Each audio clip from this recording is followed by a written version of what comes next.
ಎಷ್ಟು ಜನ ಸಂತೋಷವಾಗಿದ್ದೀರಾ? ಓಕೆ. 1 ಸಾಮುವೇಲ ಪುಸ್ತಕ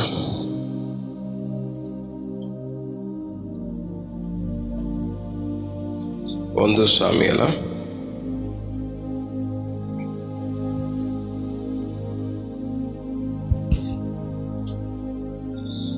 15ನೇ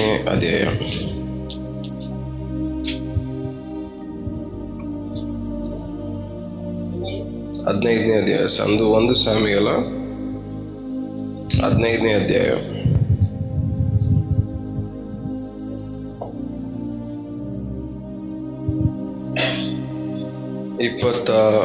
ಮೂರನೇ ವಾಕ್ಯ. ಅವಿಧೇಯತ್ವವು ಮಂತ್ರ ತಂತ್ರಗಳಷ್ಟೇ ಕೆಟ್ಟದ್ದಾಗಿರುವುದು. ಹಠವು ಮಿಥ್ಯಾ ಭಕ್ತಿಗೂ ವಿಗ್ರಹ ಆರಾಧನೆಗೂ ಸಮಾನವಾಗಿರುವುದು. ನೀನು ಯೆಹೋವನ ಮಾತನ್ನು ತಳ್ಳಿಬಿಟ್ಟಿದ್ದರಿಂದ ಆತನು ನಿನ್ನನ್ನು ಅರಸುತನದಿಂದ ತಳ್ಳಿಬಿಟ್ಟಿದ್ದಾನೆ ಎಂದು ನುಡಿದನು. ನಮ್ಮ ದೇವರು ನಮಗೆ ಅಂದ್ರೆ ಎಲ್ಲ ವಿಶ್ವಾಸಿಗಳು ಕೊಟ್ಟಿರುವಂತ ಪೊಸಿಷನ್,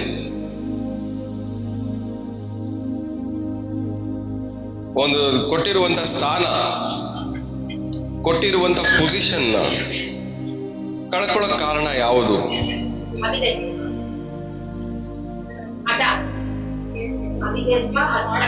ಒನ್ಸ್ ಅಪಾನ್ ಅ ಟೈಮ್ ನಾವು ಪ್ರೇಯರ್ ಮಾಡ್ಬೇಕಾದ್ರೆ ದೇವ್ರು ಬೇಗ ಪ್ರಾರ್ಥನೆ ಕೇಳೋರು. ಇವಾಗ ದೇವ್ರ ಪ್ರಾರ್ಥನೆ ಕೇಳ್ತಾ ಇಲ್ಲ. ಒನ್ಸ್ ಅಪಾನ್ ಅ ಟೈಮ್ ನಾವು ಫುಲ್ ಫೈರ್ ಅನ್ನಿಸ್ತಾ ಇತ್ತು, ಇವಾಗ ಏನು ಅನ್ನಿಸ್ತಾ ಇಲ್ಲ. ಆ ದೇವರು ನಮಗೆ ಕೊಟ್ಟಿದ ಆ ಇಂಪಾರ್ಟೆನ್ಸ್, ಮುಂಚೆ ಒಂದು 5 ವರ್ಷಕ್ಕೆ ಮುಂಚೆ 10 ವರ್ಷಕ್ಕೆ ಮುಂಚೆ ದೇವ್ರು ನಮಗೆ ಕೊಟ್ಟಿರುವಂತ ಪ್ರಾಮುಖ್ಯತೆ, ಆ ಇಂಪಾರ್ಟೆನ್ಸ್ ನ ಕಳ್ಕೊಳ್ಳುವಂತೆ ಮಾಡೋದು ಯಾವುದು? ಅಂದ್ರೆ ದೇವ್ರು ನಿಮಗೆ ಕೊಡುವಂತ ಪ್ರಾಮುಖ್ಯತೆಯನ್ನ ನೀವೇನ್ ಮಾಡ್ಬೋದು? ಕಳ್ಕೋಬಹುದು. ಸೊ ದೇವರು ನಮಗೊಂದು ಸ್ಥಾನ ಕೊಡ್ತಾರೆ, ಒಂದು ಪ್ರಾಮುಖ್ಯತೆನ ಕೊಡ್ತಾರೆ, ಒಂದು ಇಂಪಾರ್ಟೆನ್ಸ್ ನ ಕೊಡ್ತಾರೆ, ನಮಗಂತ ಒಂದು ಐಡೆಂಟಿಫಿಕೇಶನ್, ಗುರುತನ್ನ ಕೊಡ್ತಾರೆ, ನಮಗಂತ ಒಂದು ವ್ಯಾಲ್ಯೂ ಕೊಡ್ತಾರೆ. ಆದ್ರೆ ಅದನ್ನ ನಾವು ಕಳ್ಕೋಬಹುದು. ಅದೇ ತರ ಸೌಲನ್ಗೆ ಏನ್ ಮಾಡಿದ್ರು? ಕತ್ತೆ ಮೇಯಿಸೋನ್ಗೆ ಒಂದು ಸ್ಥಾನ ಕೊಟ್ಟಿದ್ರು, ಒಂದು ಗುರುತು ಕೊಟ್ಟಿದ್ರು, ಒಂದು ವ್ಯಾಲ್ಯೂ ಕೊಟ್ಟಿದ್ರು, ಅವನಿಗೊಂದು ಪ್ರಾಮುಖ್ಯತೆ ಕೊಟ್ಟಿದ್ರು, ಅವನಿಗೊಂದು ಸ್ಥಾನ ಕೊಟ್ಟಿದ್ರು. ಮುಂಚೆ ಕತ್ತೆ ಮೇಯಿಸೋನನ್ನು ಐಡೆಂಟಿಫಿಕೇಶನ್ ಇತ್ತು, ಇವಾಗ ರಾಜವನ್ನ ಐಡೆಂಟಿಫಿಕೇಶನ್. ಸೊ ದೇವ್ರ ಏನ್ ಮಾಡಿದ್ರು? ಅವ್ನ ಪ್ರೊಫೈಲ್ ನ ಕಂಪ್ಲೀಟ್ ಆಗಿ ಚೇಂಜ್ ಮಾಡ್ಬಿಟ್ರು. ಮುಂಚೆ ಇದ್ದ ಸ್ಥಾನ ಬೇರೆ, ಇವಾಗಿರೋ ಸ್ಥಾನ ಬೇರೆ. ಮುಂಚೆ ಇದ್ದಂತ ಇಂಪಾರ್ಟೆನ್ಸ್ ವ್ಯಾಲ್ಯೂ ಬೇರೆ, ಇವಾಗಿರೋ ಇಂಪಾರ್ಟೆನ್ಸ್ ವ್ಯಾಲ್ಯೂ ಬೇರೆ. ಮುಂಚೆ ಅವನಿಗೆ ಜನರು ಕೊಡ್ತಾ ಇದ್ದ ಪ್ರಾಮುಖ್ಯತೆ ಬೇರೆ, ಇವಾಗ ಜನರು ಕೊಡ್ತಾ ಇರೋ ಪ್ರಾಮುಖ್ಯತೆ ಬೇರೆ. ಇದೆಲ್ಲದನ್ನು ಒಂದು ಮನುಷ್ಯ ಏನ್ ಮಾಡ್ಬೋದು? ಕಳ್ಕೋಬಹುದು. ಸೊ ದೇವರ ಸನ್ನಿಧಾನದಲ್ಲಿ ದೇವರಿಗೋಸ್ಕರ ನಾವು ಬದುಕಬೇಕಾದ್ರೆ ದೇವರು ನಮಗ್ ಕೊಡುವಂತ ಪ್ರಾಮುಖ್ಯತೆಯನ್ನು ನಾವು ಏನ್ ಮಾಡ್ಬೋದು? ಕಳ್ಕೋಬಹುದು.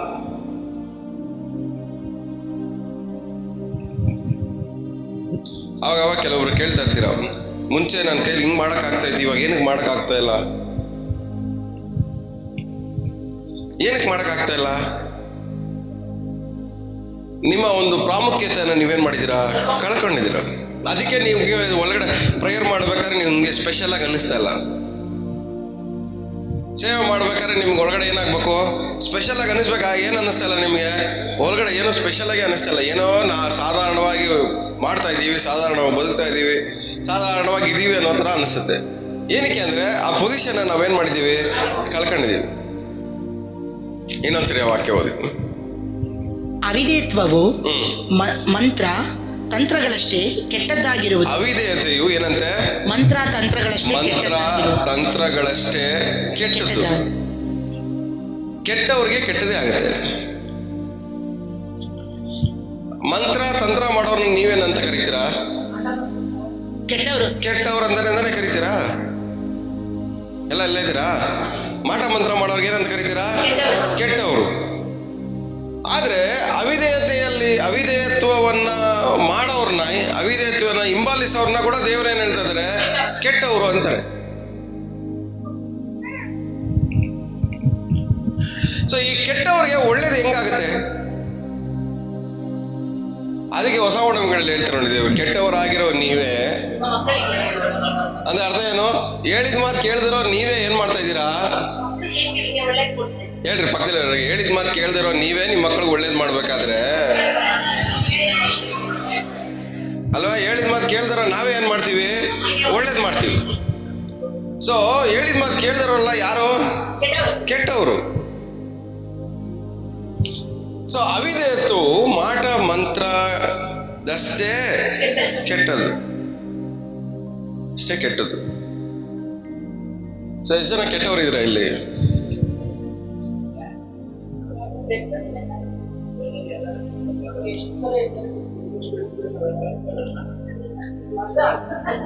ಪಕ್ಕದಲ್ಲಿ ಮುಖ ನೋಡ್ಕೊಂಡು ಹೇಳ್ರಿ, ಈ ಕೆಟ್ಟವ್ರಿಗೆ ಒಳ್ಳೇದ್ ನಡಿಬೇಕಾ ಅಂತ.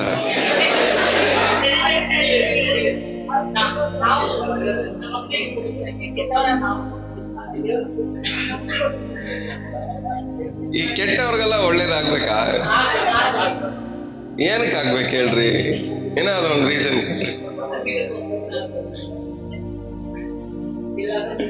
ಸೊ ಒಂದು ಅವಿಧೇಯತ್ವವು ಏನಂತೆ, ಮಾಟ ಮಂತ್ರಕ್ಕಿಂತ ಕೆಟ್ಟದ್ದು. ಎರಡನೇದೇನಂತೆ, ಹಠವು ಹಠ.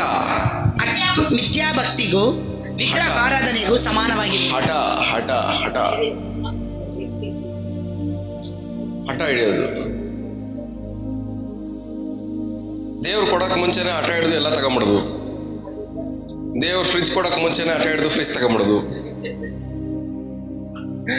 ದೇವ್ರು ಕೊಡಕ್ ಮುಂಚೆನೆ ಹಠ ಹಿಡಿದು ವಸ್ತುಗಳು ತಗೊಂಬಿಡೋದು. ದೇವ್ರು ಕೊಡೋರ್ಗೆ ಯಾಕೆ ಕೈಯಲ್ಲ ನಾವು?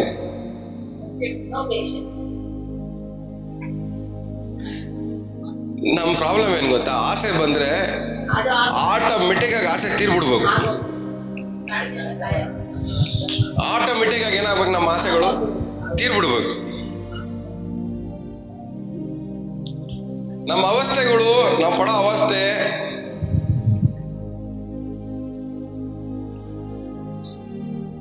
ಎಲ್ಲಾನು ನಮ್ಮ ಆಸೆ ತೀರ್ಸ್ಕೊಳಕ್ಕೆ. ಕೆಲವರು ಆಸೆ ತೀರ್ಸ್ಕೊಳಕ್ ಹೋಗಿ ಕಷ್ಟದಲ್ಲಿ ಸಿಗಾಕೊಂತಾರೆ, ಕೆಲವರು ಆಸೆ ತೀರ್ಸ್ಕೊಳಕ್ ಹೋಗಿ ಶತ್ರುಗಳನ್ನ ಬೆಳೆಸ್ಕೊಂತಾರೆ, ಕೆಲವರು ಆಸೆ ತೀರ್ಸ್ಕೊಳಕ್ ಹೋಗಿ ಸಾಲದಲ್ಲಿ ಸಿಗಾಕಂತಾರೆ,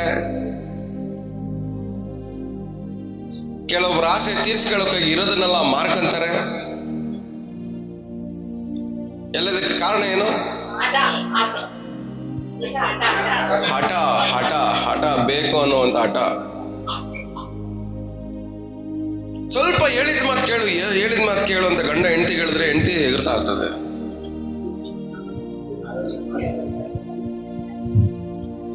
ಹೆಂಡತಿ ಗಂಡನ್ಗೆ ಹೇಳ್ತಾ ಇರ್ತದೆ, ಇರು ಸ್ವಲ್ಪ, ಯಾಕೆ ಅಷ್ಟೊಂದು ಅರ್ಜೆಂಟು? ಇಲ್ಲ ಬೇಕೇ ಬೇಕು. ಗಂಡ ಹೇಗಿರ್ತಾ ಇರ್ತಾರೆ,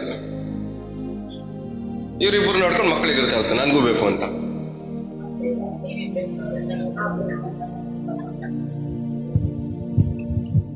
ಸೊ ಅವಿಧೇಯತೆ, ಹಠ ಎರಡು ಏನ್ ಮಾಡುತ್ತೆ? ದೇವರು ನಿಮಗೆ ಕೊಟ್ಟಿರುವಂತ ಸ್ಥಾನವನ್ನ ಕಳ್ಕೊಳಕ್ ಮಾಡುತ್ತೆ. ನೀವು ಮುಂಚೆ ಸಿಗ್ತಾ ಇದ್ದಂತ ಮರ್ಯಾದೆ ಮತ್ತೆ ಸಿಕ್ಕಲ್ಲ. ಮುಂಚೆ ಸಿಗ್ತಾ ಇದ್ದಂತ ವ್ಯಾಲ್ಯೂ ನಿಮಗೆ ಮತ್ತೆ ಸಿಕ್ಕಲ್ಲ. ಮುಂಚೆ ಸಿಗ್ತಾ ಇದ್ದಂತ ಪ್ರಾಮುಖ್ಯತೆ ನಿಮಗೆ ಮತ್ತೆ ಸಿಕ್ಕಲ್ಲ. ಮುಂಚೆ ಸಿಗ್ತಾ ಇದ್ದಂತ ಗುರುತು ಮತ್ತೆ ನಿಮಗೆ ಸಿಕ್ಕಲ್ಲ. ಮುಂಚೆ ಸಿಗ್ತಾ ಇತ್ತಲ್ಲ ಸ್ಪೆಷಲ್ ಕೋಟ, ಸ್ಪೆಷಲ್ ಫೀಲಿಂಗ್, ಮತ್ತೆ ಸಿಕ್ಕಲ್ಲ. ಒಂದ್ಸರಿ ಕೆಳಗಡೆ ಬಿದ್ರೆ ಕೆಲವರು ಕೆಳಗ್ ಬೀಳ್ತಾರೆ. ಕೆಳಗ್ ಬಿದ್ಮೇಲೂ ಸ್ಪೆಷಲ್ ಟ್ರೀಟ್ಮೆಂಟ್ ಬೇಕಂತಾರೆ. ಏನ್ ಮಾಡೋದು ಅವ್ರಿಗೆ?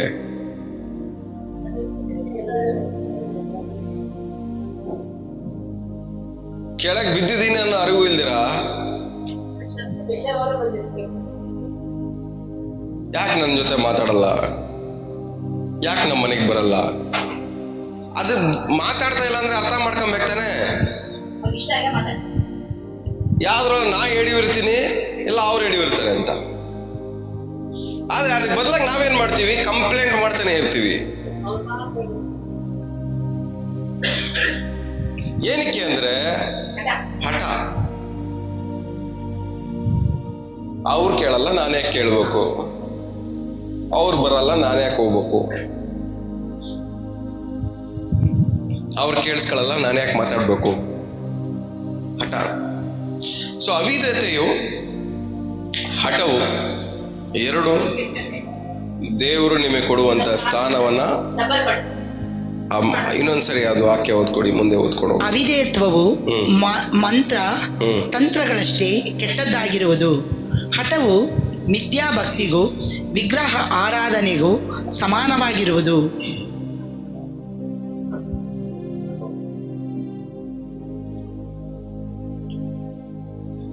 ಹಾಗೆ ಮುಂದೆ ಓದಿ ಆ ವಾಕ್ಯ. ನೀನು ಯೆಹೋವನ ಮಾತನ್ನು ತಳ್ಳಿಬಿಟ್ಟಿದ್ದರಿಂದ ಯೆಹೋವನ ಮಾತನ್ನು ತಳ್ಳಿಬಿಟ್ಟಿದ್ದು ಎಲ್ಲಕ್ಕೆ ತಳ್ಳಿ ಬಿಡೋದ್ರ ಅರ್ಥ ಏನು? ಕೇಳದೆ ಇರೋದು, ರೆಸ್ಪಾನ್ಸ್ ಕೊಡದೆ ಇರೋದು, ಹೇಳೋದನ್ನ ಕೇಳಿಸ್ಕೊಳ್ದಿರಾ ತಳ್ಳಿಬಿಟ್ಟು ಇವ್ರಿಗೆ ಇಷ್ಟ ಬಂದಂಗೆ ಮಾಡೋದು. ನಾವು ಈ ತರ ಸ್ವಭಾವ ದಿನನಿತ್ಯ ಜೀವನದಲ್ಲಿ ನಾವು ಮಾಡುವ ಎಲ್ಲಾ ಕೆಲಸಗಳಲ್ಲೂ ಇರ್ತವೆ. ಇದಲ್ಲ ನಮಗೆ ಅಂದ್ರೆ ನಮ್ಮ ಆಸೆ ತೀರ್ಸ್ಕೊಳಕ್ಕೆ ದೇವ್ರ ಮಾತನ್ನ ಏನ್ ಮಾಡ್ತೀವಿ ನಾವು? ತಳ್ಳಿ ಬಿಡ್ತೀವಿ.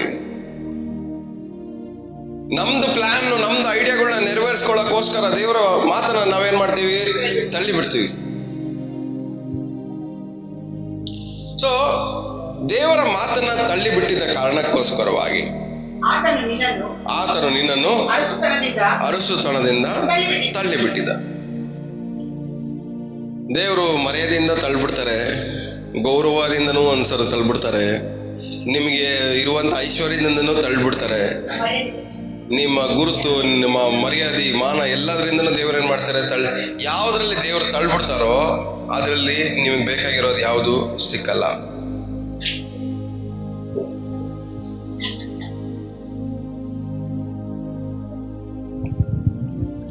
ಪಕ್ಕದಲ್ಲಿ ಮುಖ ನೋಡ್ಕೊಂಡು ಹೇಳ್ರಿ, ದೇವರು ತಳ್ಳಿ ಬಿಡಂಗ್ ಮಾಡ್ಕೋಬೇಡ್ರಿ ಅಂತ.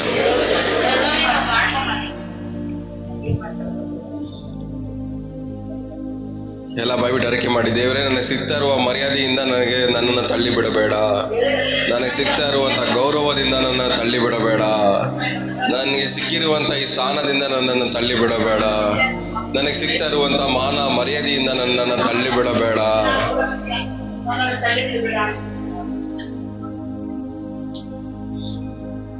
ದೇವರು ನಮ್ಮನ್ನು ತಳ್ಳಿ ಬಿಡಂಗ್ ಮಾಡೋದೇ ನಮ್ಮ ಅವಿಧೇಯತೆ, ನಮ್ಮ ಹಠ. ಇವೆರಡು ಒಂದು ವಿಶ್ವಾಸಿಗೆ ಇರಬಾರ್ದು. ಅದು ದೇವರ ದೃಷ್ಟಿಯಲ್ಲಿ ತುಂಬಾ ಕೆಟ್ಟ ಬುದ್ಧಿ.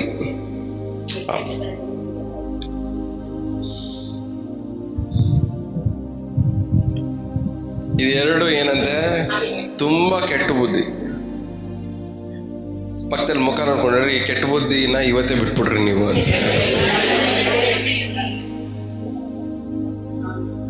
ಸೊ ಕೆಟ್ಟ ಬುದ್ಧಿ ಇರೋರು ಕೆಟ್ಟವ್ರಿಗೆ ಒಳ್ಳೇದು ಯಾವುದೇ ಕಾರಣಕ್ಕೂ ನಡೆಯಲ್ಲ. ಇವಾಗ ಕೆಟ್ಟವರು ಉಪವಾಸ ಮಾಡಿದ್ರೆ ಒಳ್ಳೇದಾಗತ್ತಾ?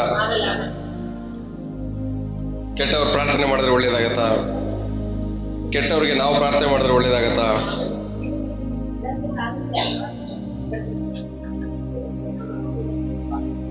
ಸೊ ಕೆಟ್ಟವ್ರಿಗೆ ಒಳ್ಳೇದಾಗತ್ತೆ ಅಂತ ಎದುರು ನೋಡೋದೇ ತಪ್ಪು.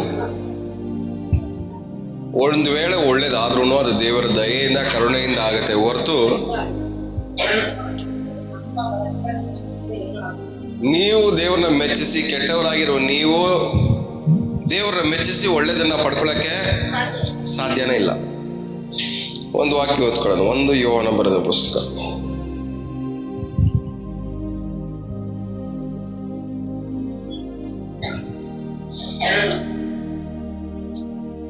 3ನೇ ಅಧ್ಯಾಯ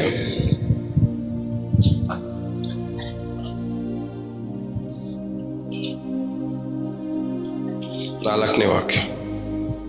ಪಾಪ ಮಾಡುವ ಪ್ರತಿಯೊಬ್ಬನು ಅಧರ್ಮವನ್ನು ಮಾಡುವವನಾಗಿದ್ದಾನೆ. ಪಾಪವು ಅಧರ್ಮವೇ. ಪಾಪಗಳನ್ನು ಹೋಗಲಾಡಿಸುವುದಕ್ಕಾಗಿ ಕ್ರಿಸ್ತನು ಪ್ರತ್ಯಕ್ಷನಾದನೆಂಬುದು ನಿಮಗೆ ಗೊತ್ತಾಗಿದೆ. ಆತನಲ್ಲಿ ಪಾಪವಿಲ್ಲ. ಆತನಲ್ಲಿ ನೆಲೆಗೊಂಡಿರುವವನು ಪಾಪ ಮಾಡನು. ಪಾಪ ಮಾಡುವವನು ಆತನನ್ನು ಕಂಡವನೂ ಅಲ್ಲ, ತಿಳಿದವನೂ ಅಲ್ಲ. ಇದರಲ್ಲಿ ಫುಲ್ ಕಂಟೆಂಟ್ ಅಲ್ಲಿ ನಿಮಗೆ ಹೈಲೈಟ್ ಮಾಡುವಂತ ಒಂದು ಪದ ಯಾವುದು?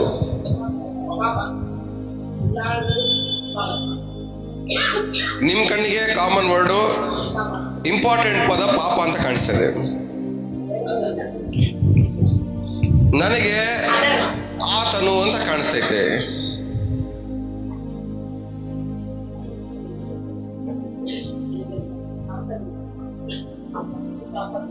ಆತನು, ಆತನಲ್ಲಿ, ನನಗೆ ಅದು ಕಾಣಿಸ್ತದೆ. ನಿಮ್ಗೇನ್ ಕಾಣಿಸ್ತದೆ? ಪಾಪ ಕಾಣಿಸ್ತದೆ.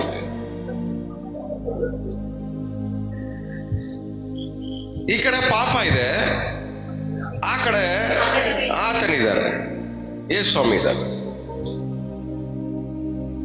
ಅವರಲ್ಲಿ ಪಾಪ ಇಲ್ಲ. ಅವರನ್ನು ಅನುಸರಿಸುವವನು ಮಾಡಲ್ಲ. ಅಂದ್ರೆ ಪಾಪ ಮಾಡದೇ ಇರುವಂತ ಸ್ಟ್ಯಾಮಿನಾ, ಕೆಪಾಸಿಟಿ ಒಂದು ವಿಶ್ವಾಸಿಗೆ ಯಾವಾಗ ಸಿಗುತ್ತೆ? ಅನುಸರಿಸುವಾಗ ಮಾತ್ರನೇ. ಆ ವಾಕ್ಯ ಇನ್ನೊಂದ್ಸರಿ ಓದಿ. ಆತನಲ್ಲಿ ನೆಲೆಗೊಂಡಿರುವವನು. ಯಾರ ಎಂತವ್ರಾದ್ರ ದೇವರಲ್ಲಿ ನೆಲೆಗೊಳ್ಳಕ್ಕಾಗತ್ತ ಹೇಳ್ರಿ? ಅವಿಧೇಯರಾಗಿರೋರು ನೆಲೆಗೊಳ್ಳಕ್ಕಾಗತ್ತಾ? ಹಠ ಮಾಡೋರು ನೆಲೆಗೊಳ್ಳಕ್ಕಾಗತ್ತಾ? ಆಗಲ್ಲ.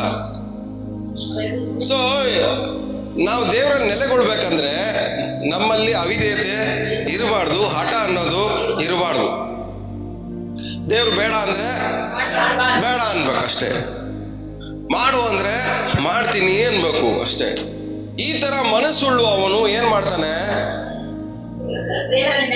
ದೇವರಲ್ಲಿ ನೆಲೆಗೊಂಡಿರ್ತಾನೆ. ದೇವರಲ್ಲಿ ನೆಲೆಗೊಂಡಿರೋ ವಿಶ್ವಾಸ ಏನ್ ಮಾಡಲ್ಲಂತೆ? ಪಾಪ ಮಾಡಲ್ಲ. ಸೊ ದೇವರ ವಾಕ್ಯವನ್ನ ಅನುಸರಿಸುವುದರ ನಿಮಿತ್ತವಾಗಿ ನಮಗೆ ಒಳಗಡೆ ಒಂದು ಬಲ ಬರುತ್ತೆ, ಸ್ಟಾಮಿನಾ ಬರುತ್ತೆ, ರೆಸಿಸ್ಟೆನ್ಸ್ ಪವರ್ ಅಂತ. ರೋಗವನ್ನು ಎದುರಿಸುವಂತ ಶಕ್ತಿ ನಮಗೆ ಮೈಯಲ್ಲಿ, ಶರೀರದಲ್ಲಿ ಇದೆ ಅಂತಾರಲ್ಲ, ಆತರ ಕ್ರಿಸ್ತನ ವಾಕ್ಯವನ್ನ ನಾವು ಅನುಸರಿಸಬೇಕಾದ್ರೆ ನಮಗೆ ಇಮ್ಯುನಿಟಿ ಪವರ್ ಬರುತ್ತೆ. ಯಾವುದರನ್ನ ಎದುರಿಸಕ್ಕೆ? ಪಾಪವನ್ನು ಎದುರಿಸಕ್ಕೆ. ಈಸಿಯಾಗಿ ಒಂದು ವಿಶ್ವಾಸ ಒಳಗೆ ಪಾಪ ಏನಕ್ಕೆ ಬರುತ್ತೆ? ಅಷ್ಟು ಅವ್ರಿಗೆ ಪಾಪಕ್ಕೆ ರೆಸಿಸ್ಟೆನ್ಸ್ ಪವರ್ ಅವ್ರಿಗೆ ಕಮ್ಮಿ ಆಗುತ್ತೆ, ಬೇಗ ಹಿಡ್ಕೊಂಡ್ಬಿಡುತ್ತೆ ಅವ್ರನ್ನ. ಪಕ್ಕದಲ್ಲಿ ಮುಖ ಹೇಳಿ, ಏನಕ್ಕೆ ನಿಮ್ಮನ್ನು ಪಾಪ ಬೇಗ ಹಿಡ್ಕೊಳ್ಳುತ್ತೆ ಅಂತ? ಪಾಪ ಅಂದ್ರೆ ಏನು?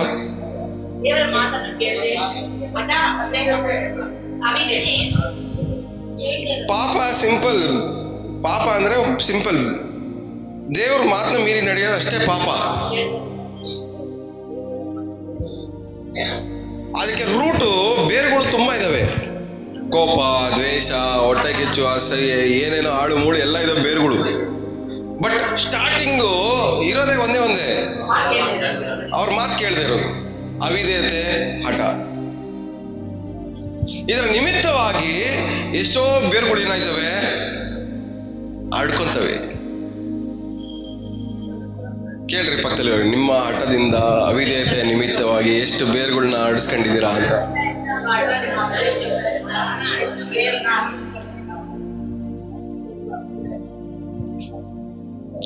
ಬೇರು ಓವರ್ ನೈಟ್ ಅಲ್ಲ ಬೆಳೆಯಲ್ಲ. ಯಾವ ವಿಷಯದಲ್ಲಿ ದೇವರನ್ನ ಎದುರಿಸ್ತಾ ಇರ್ತಿರೋ, ದೇವ್ರ ಮಾತನ್ನ ಮೀರಿ ನಡೀತಾ ಇರ್ತಿರೋ, ಅವಿಧೇಯರಾಗಿರ್ತಿರೋ, ಹಠ ತೋರಿಸ್ತಾ ಇರ್ತಿರೋ, ಆಟೋಮೆಟಿಕ್ ಹಿಂದ್ಗಡೆ ಏನಾಗ್ತಾ ಇರುತ್ತೆ? ಬೇರು ಒಂದೊಂದು ಬೇರು ಬರ್ತಾನೆ ಇರುತ್ತೆ.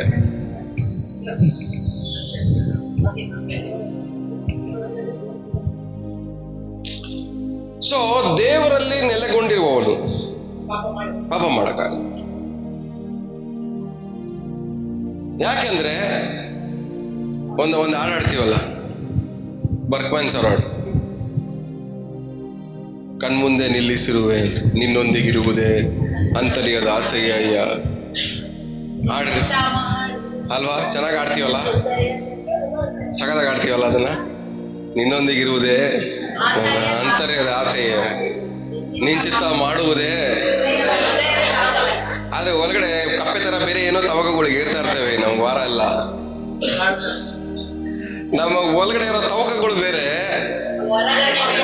ಹೊರಗಡೆ ತೋರ್ಸೋ ತವಕಗಳು ಬೇರೆ. ನಮ್ಗೆ ಒಳಗಡೆ ಎಗರ್ತಾ ಇರ್ತವೆ, ಏನಾದ್ರು ಒಂದು ಮಾಡ್ಬೇಕು ಅಂತ, ತಪ್ಪು ಮಾಡ್ಬೇಕು ಅಂತ ಎಗರ್ತಾ ಇರ್ತವೆ ಒಳಗಡೆ. ತಪ್ಪು ಮಾಡ್ದಿರ ಅವ್ರ ಕೈಯಲ್ಲಿ ಇರಕ್ಕೆ ಆಗಲ್ಲ, ಹಂಗೆ ಒಳಗಡೆ ಎಗರ್ತಾ ಇರ್ತವೆ. ಆದ್ರೆ ಅದ್ರ ಬದಲಾಗಿ ನಮಗ್ ತವಕ ಯಾವ್ದ್ರಲ್ಲಿ ಇರ್ಬೇಕು ಹೇಳ್ರಿ? ದೇವರಲ್ಲಿ ನೆಲೆಗೊಳ್ಳಕ್ಕೆ, ದೇವರನ್ನ ಅನುಸರಿಸಕ್ಕೆ, ದೇವ್ರ ಮಾತನ್ನ ಕೇಳಕ್ಕೆ, ದೇವ್ರ ವಾಕ್ಯದ ಪ್ರಕಾರ ನಡೆಯಕ್ಕೆ ನಮಗೇನಾಗ್ಬೇಕು? ತವಕ ಇರ್ಬೇಕು. ಕೆಟ್ಟವರಾಗಿರುವ ನೀವು ನಿಮ್ಮ ಮಕ್ಕಳಿಗೆ ಒಳ್ಳೇದು ಕೊಡ್ತೀರಾ? ನಿಮ್ಮ ಮಕ್ಕಳಿಗೆ ಒಳ್ಳೇದು ಕೊಟ್ಕೊಳ್ರಿ, ಆದ್ರೆ ದೇವ್ರ ಹತ್ರ ಮಾತ್ರ ಒಳ್ಳೇದು ಎದುರು ನೋಡ್ಬಿಡ್ರಿ.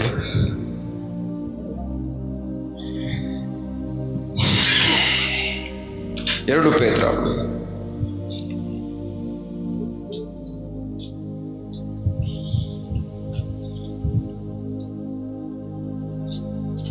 ಪೇತ್ರ ಎರಡನೇ ಅಧ್ಯಾಯ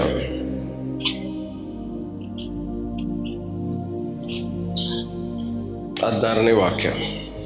ಆದರೆ ಅವನ ಅಕ್ರಮಕ್ಕೆ ಖಂಡನೆಯಾಯಿತು. ಮೂಕ ಪಶುವು ಮನುಷ್ಯ ಸ್ವರದಿಂದ ಮಾತಾಡಿ ಆ ಪ್ರವಾದಿಯ ಹುಚ್ಚುತನಕ್ಕೆ ಅಡ್ಡಿ ಮಾಡಿತು. ಇವರು ನೀರಿಲ್ಲದ ಬಾವಿಗಳಿಗೂ ಬಿರುಗಾಳಿಯಿಂದ ಬಡಿಸಿಕೊಂಡು ಹಾರಿ ಹೋಗುವ ಮಂಜು ಆಗಿದ್ದಾರೆ. ಇಂಥವರ ಪಾಲಿಗೆ ಕಾರ್ಗತ್ತಲೇ ಇಟ್ಟಿರುವುದು. ಸಾಕು, ಎಷ್ಟು ಜನಕ್ಕೆ ಅರ್ಥ ಐತಿ ವಾಕ್ಯ? ಹಲ್ಲೆಲೂಯಾ. ಎಷ್ಟು ಜನ ಸಿಕ್ತು? ಹಲ್ಲೆಲೂಯಾ. ಇನ್ನೊಂದ್ಸರಿ ಓದಿ. ಆದರೆ ಅವನ ಅಕ್ರಮಕ್ಕೆ ಖಂಡನೆಯಾಯಿತು. ಅವನು ಮಾಡಿದ ಅಕ್ರಮ ಯಾವುದು? ದೇವ್ರ ಮಾತು ಕೇಳಿಲ್ಲ, ಮಾಡಿದ್ದು. ಈ ಲೋಕ ಜನರ ಅಕ್ರಮ ಅಂದ್ರೆ ಏನಂತಾರೆ? ಅಕ್ರಮ ಸಂಬಂಧ, ಅಕ್ರಮ ಆಸ್ತಿಗಳು, ಕಾಣದೇ ಇರಂಗೆ ಮಾಡುದು ಅಂದ್ರೆ ರೂಲ್ಸ್ ಮೀರಿ ಮಾಡೋದನ್ನ ಅಕ್ರಮ, ಇಲ್ಲಿಗಲ್ ಆಗಿ ಮಾಡೋದು ಅಲ್ವಾ? ರೂಲ್ಸ್ ನ ಮೀರಿ ಮಾಡೋದು ಅಕ್ರಮ. ರೂಲ್ಸ್ ಮೀರಿ ಮಾಡುವಂತ ಕೆಲಸಗಳೆಲ್ಲನೂ ಅಕ್ರಮ. ಸೊ ಎಲ್ಲ ವಿಶ್ವಾಸಿಗಳಿಗೂ ಒಂದು ರೂಲ್ಸ್ ಇದೆ. ನಿಮ್ಮೆಲ್ಲರಿಗೂ ರೂಲ್ಸ್ ಇದೆಯಾ? ಇದೆಯಾ? ಇಲ್ಲ ರೂಲ್ಸ್ ನಿಮ್ಗೆ ರೂಲ್ಸ್ ಇದೆ. ಏನ್ ರೂಲ್ಸ್ ಇದೆ ನಿಮ್ಗೆ? ದೇವರು ಇದನ್ನ ಮಾಡ್ಬೇಕು ಅಂತ ರೂಲ್ಸ್ ಇಟ್ಟಿದೆ. ಇವನಿಗೆ ಒಂದು ರೂಲ್ಸ್ ಇತ್ತು, ಈ ಪ್ರವಾದಿಗೆ. ಅಲ್ಲಿ ಹೋಗ್ಬಾರ್ದು ಅಂತ, ಅಲ್ಲಿ ಹೋಗಿ ಶಾಪ ಹಾಕ್ಬಾರ್ದು ನೀನು ಅಂತ. ಹಾಕ್ಬಾರ್ದು, ಶಾಪ ಹಾಕ್ಬಾರ್ದು ಇಸ್ರಾಯೇಲ್ ಜನರಿಗೆ. ಅಂದ್ರೆ ಇವ್ರು ಏನ್ ಮಾಡ್ದ? ಆಸೆ. ಅವನಿಗೇನು ಒಳಗಡೆ ಅಲ್ಲ ಹಠ. ಏನ್ ಹಠ? ಈ ಗೋಲ್ಡ್ ನನಗೆ ಬೇಕು ಹಠ. ಈ ಗೋಲ್ಡ್ಗೋಸ್ಕರ ನಾನೇನ್ ಮಾಡ್ತೀನಿ? ಅವಿಧೇಯನಾಗ್ತೀನಿ. ಈ ಗೋಲ್ಡ್ಗೋಸ್ಕರ ಅವಿಧೇಯನಾಗ್ತೀನಿ. ಕಾರಣ, ಅವನ ಅವಿಧೇಯದ ಕಾರಣ ಏನು? ಹಠ. ಯಾವ್ದ್ರ ಮೇಲೆ ಹಠ? ಅವ್ರು ಕೊಟ್ಟಿರುವಂತ ಚಿನ್ನ ಬೇಕು ನನಗೆ. ಸೊ ಆ ರಾಜ ಕೊಡುವಂತ ಚಿನ್ನಕ್ಕೋಸ್ಕರವಾಗಿ ಹಠ ಹಿಡ್ಕೊಂಡು ನಾನು ಶಾಪ ಹಾಕ್ತೀನಿ ಅಂತ ಹಠ ಹಿಡ್ಕೊಂಡು ಹೋದ ಅವನು. ಈ ತರ ಎಷ್ಟು ಸರಿ ನಾವು ಹಠ ಹಿಡ್ದಿರ್ತೀವಿ. ಅವ್ನು ನೋಡಿ ಎಷ್ಟು ಹಠ ಹಿಡ್ದವನೆ. ಆ ಕೆಳಗಡೆ ನೀವು ಓದ್ಕೊಂಡ್ ಬರ್ತಿದ್ರೆ ಏನಂತೆ? ಇವನ ಒಂದು ಹುಚ್ಚುತನ. ಏನಂತೆ? ಹಠ ಹಿಡಿ ಅವ್ರಿಗೆ, ಅವಿಧೇಯರಾಗೋರ್ನ ದೇವ್ರೇನಂತಾರೆ? ಹುಚ್ಚುತನ. ನಾವು ಕೈಯಲ್ಲಿ ಬೈಬಲ್ ಇಟ್ಕೊಂಡು ಹುಚ್ಚರ ತರ ಬದುಕ್ತಾ ಇದೀವಿ. ಉಪವಾಸ ಮಾಡಿದ್ರು ಹುಚ್ಚರ ತರ ಬದುಕ್ತಾ ಇದೀವಿ. ಸೊ ಹಠ ಹಿಡಿಯುವಂತ, ಅವಿಧೇಯರಾಗುವಂತ ಪ್ರತಿಯೊಂದು ವಿಶ್ವಾಸಿಯ ಜೀವನ ಹೆಂಗಿರುತ್ತೆ? ಹುಚ್ಚುತನ.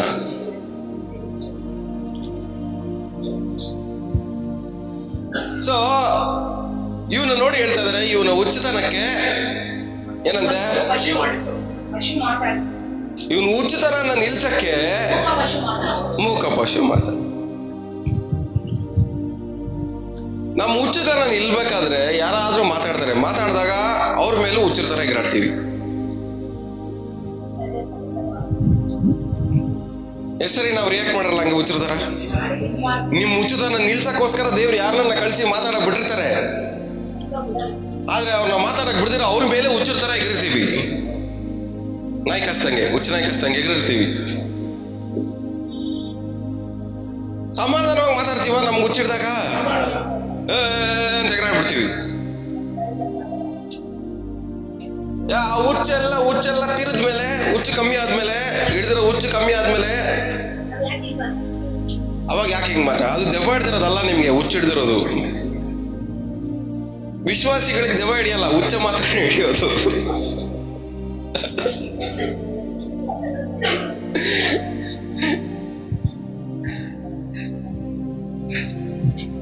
ಇವ್ರು ಹಂಗಿರ್ಲಿಲ್ಲ ಬಿಡು, ಸಡನ್ ಆಗಿ ಹಿಂಗೆ ಎಗರಾಡ್ತವ್ರೆ ಅಂದ್ರೆ ಅವ್ರು ಎಗರಾಡ್ತಾ ಇರೋದಕ್ಕೆ ಕಾರಣ ಅವ್ರಿಗೆ ದೆವ್ವ ಹಿಡ್ದಿಲ್ಲ, ಹುಚ್ಚು ಹಿಡ್ದಿರೋದು.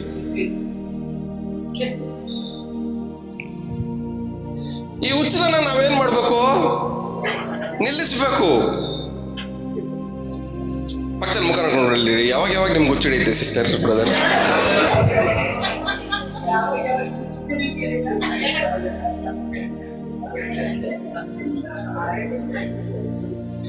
ನಾವ್ ಹೇಳ್ದಂಗೆ ಯಾರಾದ್ರೂ ಮಾಡಿಲ್ಲ ಅಂದ್ರೆ, ನಾವು ಅನ್ಕೊಂಡಿದ್ದನ್ನ ಯಾರು ಮಾಡಿಲ್ಲ ಅಂದ್ರೆ, ನೆರವೇರಿಸಿಲ್ಲ ಅಂದ್ರೆ, ನಾವ್ ಎಕ್ಸ್ಪೆಕ್ಟ್ ಮಾಡಿದ್ದನ್ನ ಅವ್ರು ಮಾಡದೆ ಹೋದ್ರೆ ಅವಾಗೆಲ್ಲ ನಮಗೇನಾಗತ್ತೆ?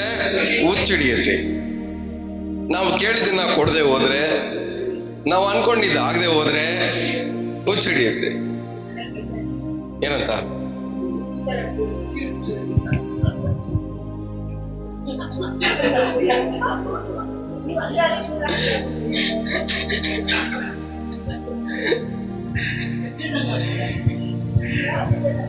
ಸೊ ಯಾವ್ದ್ರಲ್ಲಿ ನಮಗೆ ಕಂಟ್ರೋಲ್ ಇರಲ್ವೋ ಅದ್ರಲ್ಲಿ ನಮ್ಗೆ ಏನಾಗಿದೆ? ಹುಚ್ಚಿಡಿದ್ವಿ. ಸೊ ಹುಚ್ಚಿಡಿದಿರೋ ವಿಚಾರದಲ್ಲಿ ನಮ್ಮ ಮೇಲೆ ನಮಗೆ ಕಂಟ್ರೋಲ್ ಇರಲ್ಲ.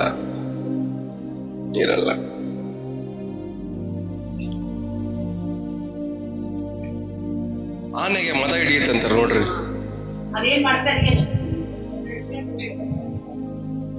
ಆನೆಗೆ ಮದ ಹಿಡಿದ್ರೆ ಏನಾಯ್ತದೆ? ಸೊ ಒಂದು ವಿಶ್ವಾಸಿಗೆ ಹುಚ್ಚಿಡಿದ್ರೆ ಪಕ್ಕದಲ್ಲಿರೋರ್ಗೆ ಏನಾಗುತ್ತೋ ಇಲ್ಲ ಗೊತ್ತಿಲ್ಲ. ಅವರಿಂದ ಪಕ್ಕದಲ್ಲಿರೋರ್ಗೆ ಎಷ್ಟು ಡ್ಯಾಮೇಜ್ ಆಗುತ್ತೋ ಗೊತ್ತಿಲ್ಲ. ಡ್ಯಾಮೇಜ್ ಆದ್ಮೇಲೆ ಲೆಕ್ಕ ಹಾಕ್ಬೇಕು ಎಷ್ಟು ಡ್ಯಾಮೇಜ್ ಆಗೈತೆ ಪ್ರಾಪರ್ಟಿಗೆ ಅಂತ.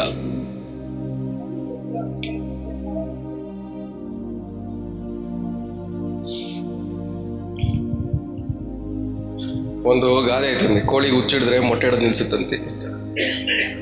ತಲೆ ಕೆಟ್ರೆ ಗೊತ್ತಿಲ್ಲ. ಅಂದ್ರೆ ಯಾರಿಗೆ ಯಾವ ಫ್ರಸ್ಟ್ರೇಷನ್ ಇರುತ್ತಲ್ಲ, ಫ್ರಸ್ಟ್ರೇಷನ್ ಆದಾಗ ನಡೀತಾರ ಒಳ್ಳೆ ಕೆಲಸ ಯಾವ್ದು ನಡೆಯಲ್ಲ ಅಂತ.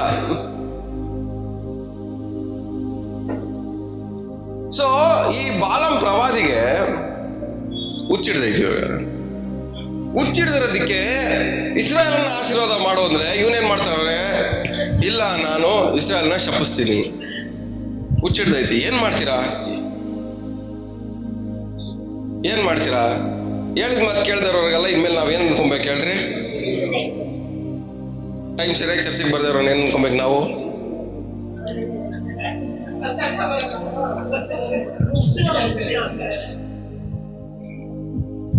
ಎಷ್ಟು ಹೇಳಿದ್ರು ಕೇಳ್ದಿರೋನ್ ಏನ್ ಅನ್ಕೊಬೇಕು ನಾವು? ಚರ್ಚಿಗೆ ಬರ್ದಾರ ಅವರು ಹುಚ್ಚತನದಲ್ಲಿ ಫುಲ್ಲು ಡೀಪ್ ಆಗಿ ಇಳ್ಬಿಟ್ಟು ಲಿಮಿಟ್ ದಾಟೋಗ್ಬಿಟ್ಟವ್ರೆ. ಅವ್ರಿಗೆ ರಿಹ್ಯಾಬಿಲೇಷನ್ ಸೆಂಟರ್ಗೆ ಹಾಕ್ಬೇಕು. ಅವ್ರಿಗೆ ಭಾನುವಾರ ಒಂದ್ ದಿವಸ ಸೆಟ್ ಆಗಲ್ಲ.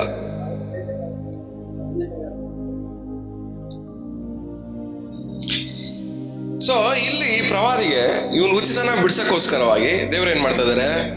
ಮೂಕ ಪ್ರಾಣಿಯಿಂದ ಮಾತಾಡ್ತಾರೆ. ಅದೇ ಓದಿ ಹಂಗೆ ಮುಂದೆ. ಆ ಪ್ರವಾದಿಯು ಹುಚ್ಚುತನಕ್ಕೆ ಮೂಕ ಪಶುವು ಮನುಷ್ಯ ಸ್ವರದಿಂದ ಮಾತಾಡಿ ಆ ಪ್ರವಾದಿಯ ಹುಚ್ಚುತನಕ್ಕೆ ಅಡ್ಡಿ ಮಾಡಿತು. ಆ ಹುಚ್ಚುತನಕ್ಕೆ ಅಡ್ಡಿ ಮಾಡಿತು. ಪಕ್ಕದಲ್ಲಿ ಮುಖ ನೋಡ್ಕೊಂಡು ಹೇಳಿ, ನನ್ನ ಹುಚ್ಚುತನಕ್ಕೆ ನೀವೇ ಅಡ್ಡ ಆಗ್ಬೇಕು ಅಂತ ಹೇಳ್ರಿ. ನನ್ನ ಹುಚ್ಚುತನಕ್ಕೆ ನೀವೇ ಅಡ್ಡ ಆಗ್ಬೇಕು. ಒಂದು ವಿಶ್ವಾಸಿ ಇನ್ನೊಂದು ವಿಶ್ವಾಸಿ ಹುಚ್ಚುತನಕ್ಕೆ ಅಡ್ಡ ಆಗದೆ ಹೋದ್ರೆ ಆ ವಿಶ್ವಾಸಿ ಹಾಳಾಗೋಯ್ತಾನೆ. ಪಕ್ಕದಲ್ಲಿ ಇನ್ನೊಂದ್ಸರಿ ಮುಖ ನೋಡ್ಕೊಂಡು ಹೇಳ್ರಿ, ನನ್ಗೆ ಹುಚ್ಚಿಡ್ದಾಗಲ್ಲ ನೀವೇ ಅಡ್ಡ ಬರ್ಬೇಕು ಅಂತ ಹೇಳ್ರಿ.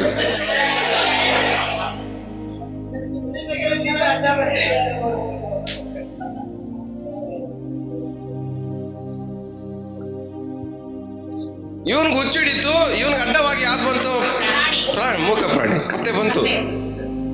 ಇವನ್ ಹುಚ್ಚುತನಕ್ಕೆ ಅಡ್ಡವಾಗಿ ಕತ್ತೆ ಬಂತು. ಕತ್ತೆ ಮಾತಾಡ. ನಿಮ್ಮ ಹುಚ್ಚುತನಕ್ಕೆ ಅಡ್ಡವಾಗಿ ಯಾರು ಮಾತಾಡಕಿದ್ದಾರೆ ಇವಾಗ?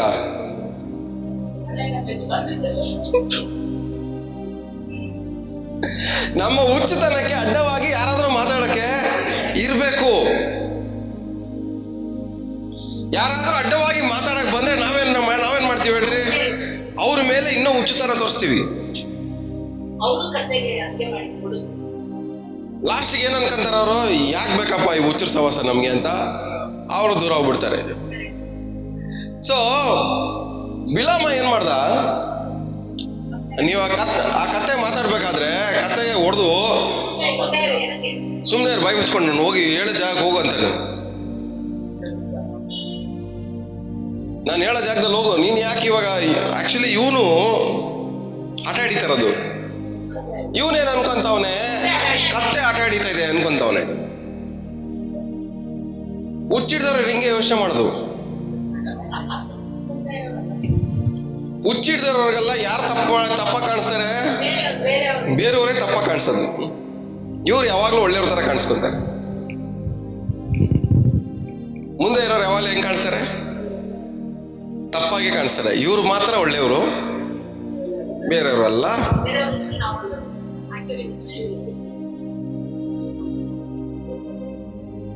ಎಷ್ಟು ಸರಿ ಈ ತರ ನಾವು ಬದುಕಿದೀವಿ ನಮ್ಮ ಜೀವನದಲ್ಲಿ.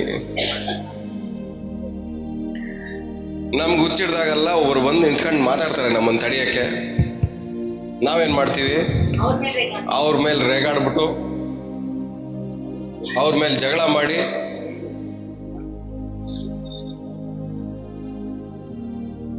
ಅವರೇ ಸರಿ ಇಲ್ಲ ಅಂತ ಪ್ರೂವ್ ಮಾಡಿ ಕಳಿಸ್ಬಿಡ್ತೀವಿ. ಇವತ್ತು ನಾವು ಅರ್ಥ ಮಾಡ್ಕೊಬೇಕಾಗಿರೋದು ಒಂದೇ, ನಮ್ಮ ಈ ಕ್ರಿಯೆಗಳಿಂದ ದೇವರು ನಮಗೆ ಕೊಟ್ಟಿರುವಂತ ಸ್ಥಾನವನ್ನ ಕಳ್ಕೊತಾ ಇದ್ವಿ. ಆಮೇಲೆ ಈ ನೋಡ್ರಿ, ಇವನು ಬಿಳಾಮ ಪ್ರವಾದಿ ಹತ್ರ ಯಾರು ಮಾತಾಡ್ತಾ ಇದ್ದೆ ಹೇಳ್ರಿ? ದೇವ್ರು ಮಾತಾಡ್ತಾ ಇದ್ರಲ್ಲ, ದರ್ಶನದಲ್ಲಿ ದೇವ್ರು ಮಾತಾಡ್ತಾ ಇದ್ರು. ಲಾಸ್ಟ್ ಯಾವ ಲೆವೆಲ್ ಇಳಿದ್ಬಿಟ್ಟ ಇವನು? ಕತ್ತೆ ಮಾತಾಡೋ ಲೆವೆಲ್ ಇಳಿದ್ಬಿಟ್ಟ. ಇವಾಗ ದೇವ್ರು ಮಾತಾಡ್ಬೋದಾಯ್ತಾನೆ? ದೇವ್ರ ಹತ್ರನೇ ಮಾತಾಡಿ ಕಳಿಸಿದ್ದು. ಇವಾಗ ದೇವ್ರು ಮಾತಾಡೋದನ್ನ ನಿಲ್ಲಿಸ್ಬಿಟ್ಟು ಇವಾಗ ದೇವ್ರು ಏನ್ ಮಾಡ್ತಾ ಇದಾರೆ? ಕತ್ತೆ ಹತ್ರ ಮಾತಾಡ್ಸ್ತಾ ಇದ್ದಾರೆ. ನನ್ನ ಮಾತು ನೀನ್ ಕೇಳಿಸ್ಕೊಳ್ಳೋಷ್ಟು ಯೋಗ್ಯತೆ ನಿನಗೆ ಇಲ್ಲ.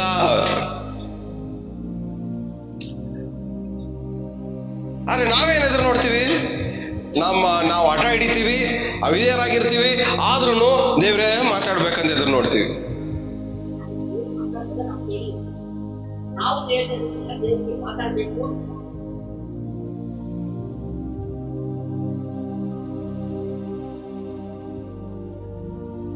ಎಷ್ಟು ಜನಕ್ಕೆ ಅರ್ಥ ಆಗ್ತದೆ? ಹೋಗೋಣ ಮುಂದೆ, ಹೋಗೋಣ. 4 ವಾರದಿಂದ ಒಂದೊಂದೇ ಬಿಲ್ಡ್ ಮಾಡ್ಕೊಂಡ್ ಬರ್ತಾ ಇದೀವಿ. ಎಲ್ಲ ಡಿಫ್ರೆಂಟ್ ಆಂಗಲ್ ಅಲ್ಲಿ ಬಿಲ್ಡ್ ಮಾಡ್ಕೊಂಡ್ ಬರ್ತಾ ಇದೀವಿ.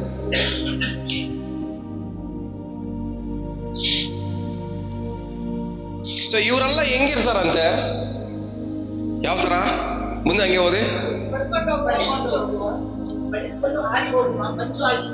ಬಡಿದುಕೊಂಡು ಹಾರಿ ಹೋಗುವಂತ ಮಂಜು. ಯಾರು ಇವರಲ್ಲ? ಹುಚ್ಚರು. ನೀರಿಲ್ಲದ ಬಾವಿಗಳಿಗೂ ಬಿರುಗಾಳಿಯಿಂದ ಬಡಿಸಿಕೊಂಡು ಹಾರಿ ಹೋಗುವ ಮಂಜು ಆಗಿದ್ದಾರೆ. ನೀರಿಲ್ದರ ಬಾವಿ ಓಡ್ಕೊಂಡು ಹೋಗುವಂತ ಬಿರುಗಾಳಿಯಲ್ಲಿ ಬಡ್ಕೊಂಡು ಹೋಗುವ ಮಂಜು. ಯಾರನ್ನ ನೋಡಿ ಹೇಳ್ತಾರದು ಇದನ್ನ? ಒಂದು ಪ್ರವಾದಿನ ನೋಡ್ಕೊಂಡು ಹೇಳ್ತಾರೆ. ಪ್ರವಾದಿನ ನೋಡ್ಕೊಂಡು ಇವನ್ ಮಾಡೋ ಕೆಲ್ಸಕ್ಕೆ ಯಾವ್ದನ್ನ ಹೋಲಿಸ್ತಾ ಇದಾರೆ? ನೀರಿಲ್ದಿರೋ ಬಾವಿಗೆ ಹೋಲಿಸ್ತಾ ಇದಾರೆ. ಯಾರನ್ನ? ಒಂದು ಪ್ರವಾದಿನ. ಒಂದು ಪ್ರವಾದಿನೇ ನೀರಿಲ್ದಿರೋ ಬಾವಿಗೆ ಹೋಲಿಸ್ಬೇಕಾದ್ರೆ ನೀವೆಲ್ಲ ಯಾರು? ನೀವೆಲ್ಲ ಯಾರು?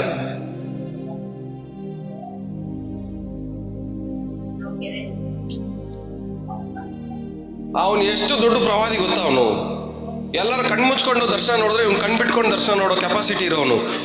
ಅವನ್ಗೆ ದೇವ್ರೇನ್ ಹೇಳ್ತಾ ಇದಾರೆ? ನೀರಿಲ್ದ ಬಾವಿ ತರ ಬದುಕ್ತಾ ಇದ್ದೀರಿ. ನಾನು ಅವನ್ನೇ ಕೇರ್ ಮಾಡಿಲ್ಲ. ನೀವೆಲ್ಲ ಯಾರು? ಹಠ ಹಿಡಿದು ಅವಿದೇನಾಗಿರೋ ಪ್ರವಾದಿನೇ ಬಿಟ್ಟಿಲ್ಲ ದೇವ್ರಂದ್ಮೇಲೆ ನಾವ್ ಯಾರು? ದೇವ್ರು ನಿಮ್ಮ ಜೀವನದಲ್ಲಿ ಒಳ್ಳೇದನ್ನ ಮಾಡಕ್ ಇಷ್ಟಪಡ್ತಾರೆ. ಯಾವುದೇ ಕಾರಣಕ್ಕೂ ಒಳ್ಳೇದನ್ನ ಮಾಡೋದು ನಿಲ್ಸಲ್ಲ. ಆದ್ರೆ ನಿಮ್ಮ ಹಠ ಇದೆ ನೋಡ್ರಿ, ಹಠನು ಅವಿಧೇಯತನ ಏನ್ ಮಾಡ್ತಾ ಇದೆ? ಒಳ್ಳೇದು ನಿಮ್ಮ ಜೀವನದಲ್ಲಿ ಬರಮಾಡ್ದಂಗೆ ಅದೇ ತಡಿತಾನೆ. ಇನ್ನೊಂದು ವಾಕ್ಯ ಓದ್ಕೊಳ್ಳೋದು ನೋಡ್ರಿ. 1 ಪೇತ್ರ 3ನೇ ಅಧ್ಯಾಯ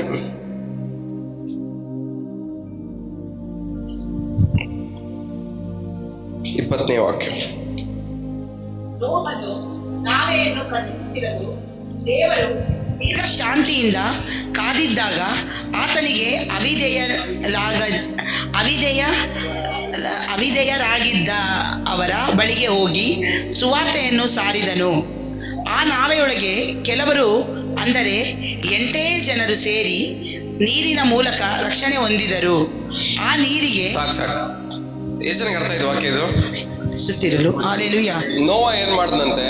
ನಾವೇನ ಕಟ್ಟಿಸ್ತಾ ಜನಗಳಿಗೆಲ್ಲ ಹೋಗಿ ಸುವಾರ್ತೆ ಸಾರಿ ಬನ್ನಿ ಒಳಗಡೆ. ಇನ್ನೊಂದ್ಸರಿ ಓದಿ. ನೋಹನು ನಾವೆಯನ್ನು ಕಟ್ಟಿಸುತ್ತಿರಲು ದೇವರು ದೀರ್ಘ ಶಾಂತಿಯಿಂದ ಕಾದಿದ್ದಾಗ ಆತನಿಗೆ ಅವಿಧೇಯರಾಗಿದ್ದವರ ಬಳಿಗೆ ಹೋಗಿ. ಒಂದ್ ನಿಮಿಷ, ಏನಂತ ಅದು? ಅವಿಧೇಯರಾಗಿದ್ದವರ. ಅಂಡರ್ಲೈನ್ ಮಾಡ್ಕೊಳ್ಳಿ. ಏನಂತ ಅದು? ಅವಿಧೇಯರಾಗಿದ್ದವರ ಅಂದ್ರೆ ಅರ್ಥ ಏನ್ ಹೇಳ್ರಿ? ಅಟ ಮತ್ತೆ ಇದು ಕೇಳ್ದೆ ಇರೋ. ಅವಿಧೇಯರಾಗಿದ್ದವರ ಅಂದ್ರೆ ಏನ್ ಅರ್ಥ ಏನು? ಕೇಳ್ದೆ ಇರೋರು. ತುಂಬಾ ದಿವಸದಿಂದ ಏನ್ ಮಾಡ್ಕೊಂಡ್ ಬಂದವ್ರು ಅವರು? ಕೇಳ್ದೆ ಇರೋರು. ತುಂಬಾ ದಿವಸದಿಂದ ಅವಿಧೇಯರಾಗಿ ಬಂದವ್ರೆ. ಸೊ ತುಂಬಾ ದಿವಸದಿಂದ ಇವ್ರದ್ದು 1 ದಿವಸ 2 ದಿವಸದ ಕಥೆ ಅಲ್ಲ. ತುಂಬಾ ದಿವಸದಿಂದ ಏನು ಮಾಡ್ಕೊಂಡ್ ಬಂದವ್ರೆ? ಅವಿಧೇಯರಾಗಿ ಬಂದವ್ರೆ. ಅವ್ರ ನೋಡಿ ಏನ್ ಹೇಳ್ತಾರೆ ದೇವರು? ಅವಿಧೇಯರಾಗಿರುವ ಅವರ ಬಳಿಗೆ ಹೋಗಿ. ಅವ್ರಿಗೆ ಒಂದು ಕ್ಯಾಟಗರಿ ಕೊಟ್ಬಿಟ್ಟವ್ರು ನೋಡ್ರಿ, ಗುರುತು. ಅವಿಧೇಯರು, ಹೇಳಿದ ಮಾತು ಕೇಳದೆ ಇರೋರು. ಅಂದ್ರೆ ನಮ್ಮ ಭಾಷೆ ಹೇಳ್ಬೇಕಂದ್ರೆ ದೇವರು ಹೇಳಿದ ಮಾತು ಕೇಳ್ದವ್ರ ಹತ್ರ ಹೋಗಿ ಅಂದ್ರೆ ಅರ್ಥ ಏನು? ಹೇಳಿದ ಮಾತು ಕೇಳದೆ ಇರೋರ ಹತ್ರ ಹೋಗಿ, ಹೇಳಿದ ಮಾತು ಕೇಳದೆ ಇರೋರ ಹತ್ರ ಹೋಗಿ. ಇವಾಗ ನಾವು ಇವಾಗ ಇಲ್ಲಿ ನಿಂತ್ಕೊಂಡು ವಾಣಿ ಸಿಸ್ಟರ್ ಹೇಳಿದ ಮಾತು ಕೇಳ್ದವ್ರ ಹತ್ರ ಹೋಗಿ ಅಂತ ಹೇಳಿದ್ರೆ ಯಾರ ಹತ್ರ ಹೋಗ್ತೀರಾ?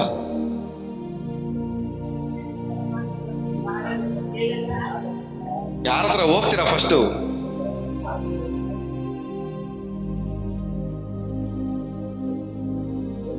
ಎಲ್ಲ ನಮ್ಮ ಚರ್ಚಲ್ಲಿರೋ ಎಲ್ಡರ್ಸ್ ಎಲ್ಲ ಹೇಳಿದ ಮಾತು ಕೇಳ್ದವ್ರ ಹತ್ರ ಹೋಗ್ರಿ ನಾಳೆ ಅಂದ್ರೆ ಯಾರ ಮನೆಗೆ ಹೋಗ್ತೀರಾ?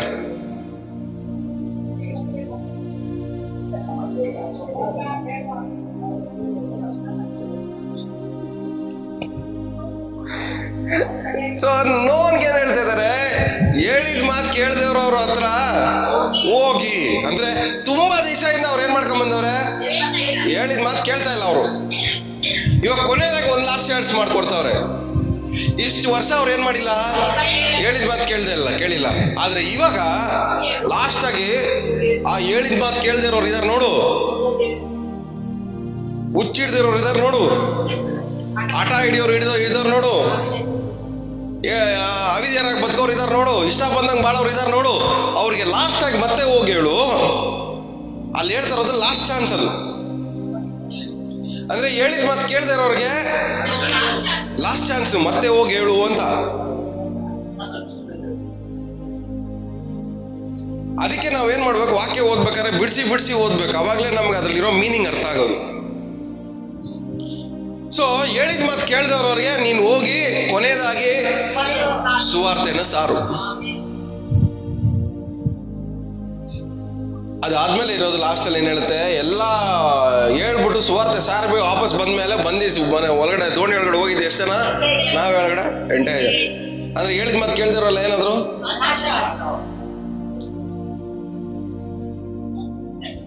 ಸೊ ಹೇಳಿದ ಮಾತು ಕೇಳ್ದಿರೋ ಅಲ್ಲೆಲ್ಲೋದ್ರು. ಸೊ ಹೇಳಿದ ಮಾತು ಕೇಳ್ದಿರೋರ್ನ ನಾಶ ಮಾಡಿದ ನೀರ ನೀರು ನಾಶ ಮಾಡ್ತಾ ಅವ್ರನ್ನ. ನೀರ ನಾಶ ಮಾಡಿದ್ದು? ಅವ್ರ ನಾಶ ಆಗಿದ್ದ ಕಾರಣ ನೀರು ಬಂದಾಗ ನೀರು ಬಂತು, ಆದ್ರೆ ನೋವನಿಗೂ ನೋವನ ಕುಟುಂಬಕ್ಕೆ ಏನೂ ಆಗಿಲ್ಲ. ನೀರು ಬಂದ್ರು ಏನಾಗಿಲ್ಲ. ಬಟ್ ಇವ್ರಿಗೆ ನೀರು ಬಂದ್ಮೇಲೆ ಏನಾಯ್ತು? ನಾಶ ಆಯ್ತು. ಸೊ ಇವರ ಭವಿಷ್ಯತ್ತನ್ನ ಹಾಳು ಮಾಡ್ಕೊಂಡಿದ್ದು ಇವರೇ. ಇವ್ರಿಗೆ ಸಿಕ್ಕಿರುವಂತ ಜೀವನ ಹಾಳು ಮಾಡ್ಕೊಂಡಿದ್ದು ಇವರೇ. ಎಲ್ಲ ಅವ್ರು ಹಿಡಿದಿರುವಂತ ಹಠ ಅವಿದೇತು. ಹೇಳಿದ ಮಾತು ಕೇಳಿದ್ರು. ಅದೇ ದೇವ್ರು ಅವ್ರಿಗೆ ಒಂದು ಹೆಸರಿಟ್ಬಿಟ್ರು, ಹೇಳಿದ ಮಾತು ಕೇಳಿದವರು ಅಂತ. ಸೊ ನಮ್ಮ ಸಭೆಯಲ್ಲಿ ಪಕ್ಕದಲ್ಲಿ ಮುಖ ನೋಡ್ಕೊಂಡು ಹೇಳ್ರಿ, ನಮ್ಮ ಸಭೆಯಲ್ಲಿ ಹೇಳಿದ ಮಾತು ಕೇಳಿದವ್ರಿಗೆ ಸುವಾರ್ತೆ ಸಾರ್ಬೇಕು ನಾವು ಅಂತ. ಯಾರಿಗೆ ಸಾರ್ಬೇಕು ನಾವು? ಹೇಳಿದ ಮಾತು ಕೇಳಿದವ್ರಿಗೆ. ಏನಕ್ಕೆ ಸುವಾರ್ತೆ ಸಾರ್ಬೇಕು ಹೇಳ್ರಿ? ರಕ್ಷಣೆ ಹೊಂದ್ಕೊಳ್ಳಿ ಅಂತಲ್ಲ, ಆಲ್ರೆಡಿ ರಕ್ಷಣೆ ಹೊಂದ್ಕೊಂಡಿದ್ದಾರೆ. ಇವಾಗ ಸುವಾರ್ತೆ ಸಾರ್ಬೇಕಾಗಿರೋದು ಏನಕ್ಕೆ ಅಂದ್ರೆ ನಾಶ ಆಗ್ಬಾರ್ದು ಅಂತ. ಸೊ ನಮ್ಮ ಸಭೆಯವ್ರಿಗೆ ಏನ್ ಮಾಡ್ಬೇಕು ನಾವು? ಎರಡನೇ ಸರಿ ಸುವಾರ್ತೆ ಸಾರ್ಬೇಕು. ಒಂದನೇ ಸರಿ ಸುವಾರ್ತೆ ಸಾರಾಗ ರಕ್ಷಣೆ ಹೊಂದ್ಬಿಟ್ಟು ಏನ್ ಮಾಡಿದೀವಿ ನಾವು? ಇಲ್ಲಿ ಬಂದ್ಬಿಟ್ಟಿದೀವಿ.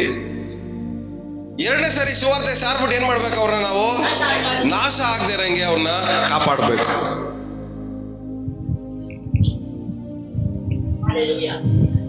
ಎಷ್ಟು ಜನ ಹೇಳಿದ ಮಾತು ಕೇಳಿದ್ರೆ ಸುವಾರ್ತೆ ಸಾರಕ್ಕೆ ಇಷ್ಟಪಡ್ತಾ ಇದ್ದೀರಾ?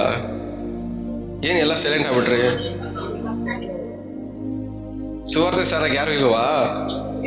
ಫಸ್ಟ್ ಸುವಾರ್ತೆ ಸಾರಕ್ಕೆ, ರಕ್ಷಣೆಗೋಸ್ಕರ ಸುವಾರ್ತೆ ಸಾರಕ್ಕೆ ಎಲ್ಲರೂ ಇದೀವಿ. ಆದ್ರೆ ನಾಶ ಆಗೋರ್ಗೋಸ್ಕರ ಸುವಾರ್ತೆ ಸಾರಕ್ಕೆ ಯಾರು ಅವೈಲಬಲ್ ಇಲ್ಲ. ಏನಕ್ಕೆ ಅಂದ್ರೆ ನಾವು ಆಟ ಹಿಡಿಯೋರಾಗಿದ್ದೀವಿ, ನಾವು ಏನ್ ಮಾಡ್ತಾ ಇದ್ದೀವಿ? ಅವಿಧೇಯರಾಗಿದ್ದೀವಿ. ನಾವೇ ಹೇಳಿದ ಮಾತು ಕೇಳಿದ್ರೆ ಇಷ್ಟ ಬಂದಂಗೆ ಬದುಕೋರಾಗಿದ್ದೀವಿ. ಇನ್ನು ನಮ್ಮನ್ನ ಕಾಪಾಡೋದು ಯಾರು?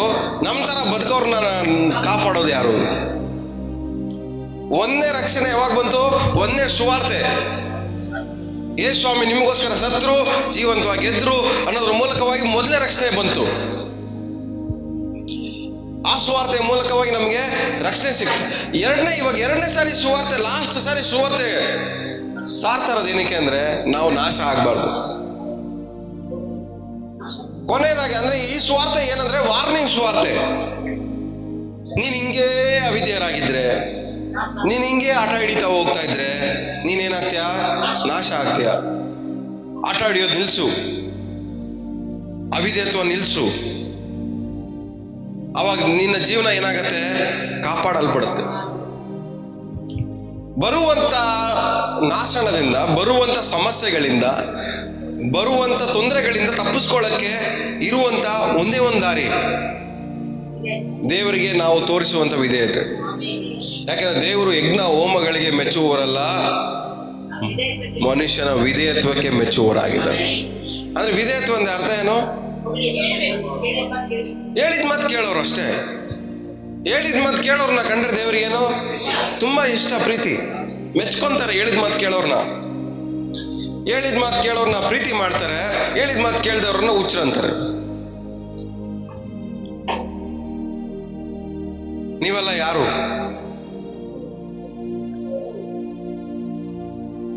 ಯಾರು ನೀವೆಲ್ಲ?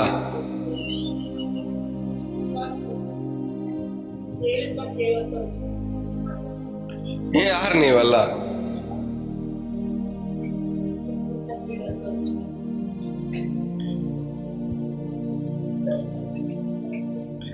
ಸೊ ನೋವನಿಗೆ ಹೇಳ್ತಾರೆ, ಹೇಳಿದ ಮಾತು ಕೇಳಿದವ್ರಿಗೆ ಹೋಗಿ ಸುವಾರ್ತೆ ಸರ್ ಲಾಸ್ಟಿಗೆ. ಏನಕ್ಕೆ ಅಂದ್ರೆ ಅವ್ರು ನಾಶ ಆಗ್ಬಾರ್ದು. ಲಾಸ್ಟಿಗೆ ಅದನ್ನು ಅವ್ರು ಏನ್ ಮಾಡಿಲ್ಲ, ಕೇಳಿಸ್ಕೊಂಡಿಲ್ಲ. ಅದರ ನಿಮಿತ್ತವಾಗಿ ಏನಾದ್ರೂ ಅವರು ಹಾಳಾಗೋದು. ಲೋಟನ ಹೆಂಡತಿ ದೇವದೂತರು ಬಂದು ನಾಶ ಮಾಡ್ತೀವಿ, ಊರ್ ಬಿಟ್ಟು ಓಡೋಗು ಅಂದ್ರು. ಅವ್ರಿಗೆ ಹೇಳಿದ ಒಂದೇ ಒಂದು ಮಾತೆ, ಹಿಂದೆ ತಿರುಗಿ ನೋಡ್ಬೇಡ. ಹೇಳಿದ ಮಾತು ಕೇಳಕ್ಕಾಗಲ್ವಾ? ಆ ಅಮ್ಮಂಗೆ ಅಷ್ಟು ಹಠ.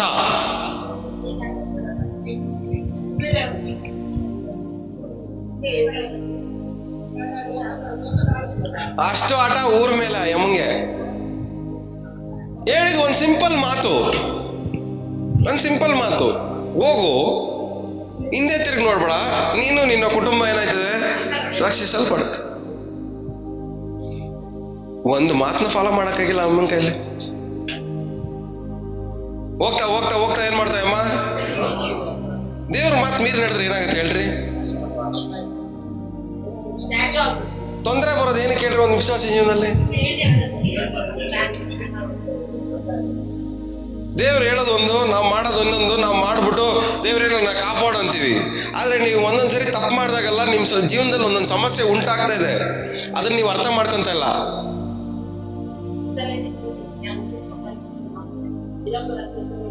ಸಿಂಪಲ್ ಮಾತು, ನೀನ್ ತಿರುಗಿ ನೋಡ್ಬೇಡ, ತಿರುಗಿ ನೋಡ್ದಿರಾ ಸೀದಾ ಹೋಗು. ಆ ಅಮ್ಮ ಮಾತು ಮೀರಿದಕ್ಕೆ ಉಪ್ಪಿನ ಕಂಬ ಆಗಿ ಮಾರು. ಮಾತು ಮೀರಿದಕ್ಕೆ ಉಪ್ಪಿನ ಕಂಬ ಆಗಿ ಮಾರು. ಉಪ್ಪಿನ ಕಂಬ ಅಂದ್ರೆ ಅರ್ಥ ಏನು? ಅಷ್ಟೇ, ಜೀವನ ಮುಗೀತು. ಆ ಊರು ಇಲ್ಲ, ಈ ಊರು ಇಲ್ಲ, ಮುಂದೇನೂ ಇಲ್ಲ, ಹಿಂದೇನೂ ಇಲ್ಲ. ಮುಂದೆ ಇರೋ ಊರ್ನ ಅನುಭವಿಸಕ್ಕಾಗಲ್ಲ, ಹಿಂದೆ ಬಿಟ್ಟಿದ್ದ ಊರ್ನ ಅನುಭವಿಸಕ್ಕಾಗಲ್ಲ. ಲೈಫ್ ಎಲ್ಲ ಹಂಗೆ ಸ್ಟ್ರಕ್ ಹೋಗುತ್ತೆ. ದೇವ್ರನ್ನ ಮೀರಿ ನಡೆಯೋರಲ್ಲ, ದೇವ್ರ ಮಾತನ್ನ ಮೀರಿ ನಡೆಯೋರು ಜೀವನದಲ್ಲಿ ಮುಂದೆನೂ ಹೋಗಕ್ಕಾಗಲ್ಲ, ಹಿಂದೆನೂ ಹೋಗಕ್ಕಾಗಲ್ಲ.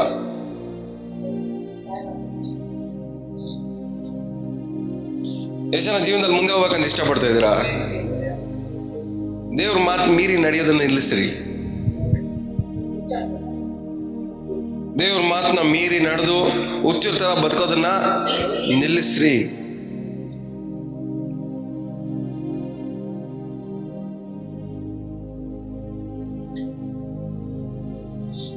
ಇಬ್ರಿಯ ಬರೆದ ಪುಸ್ತಕ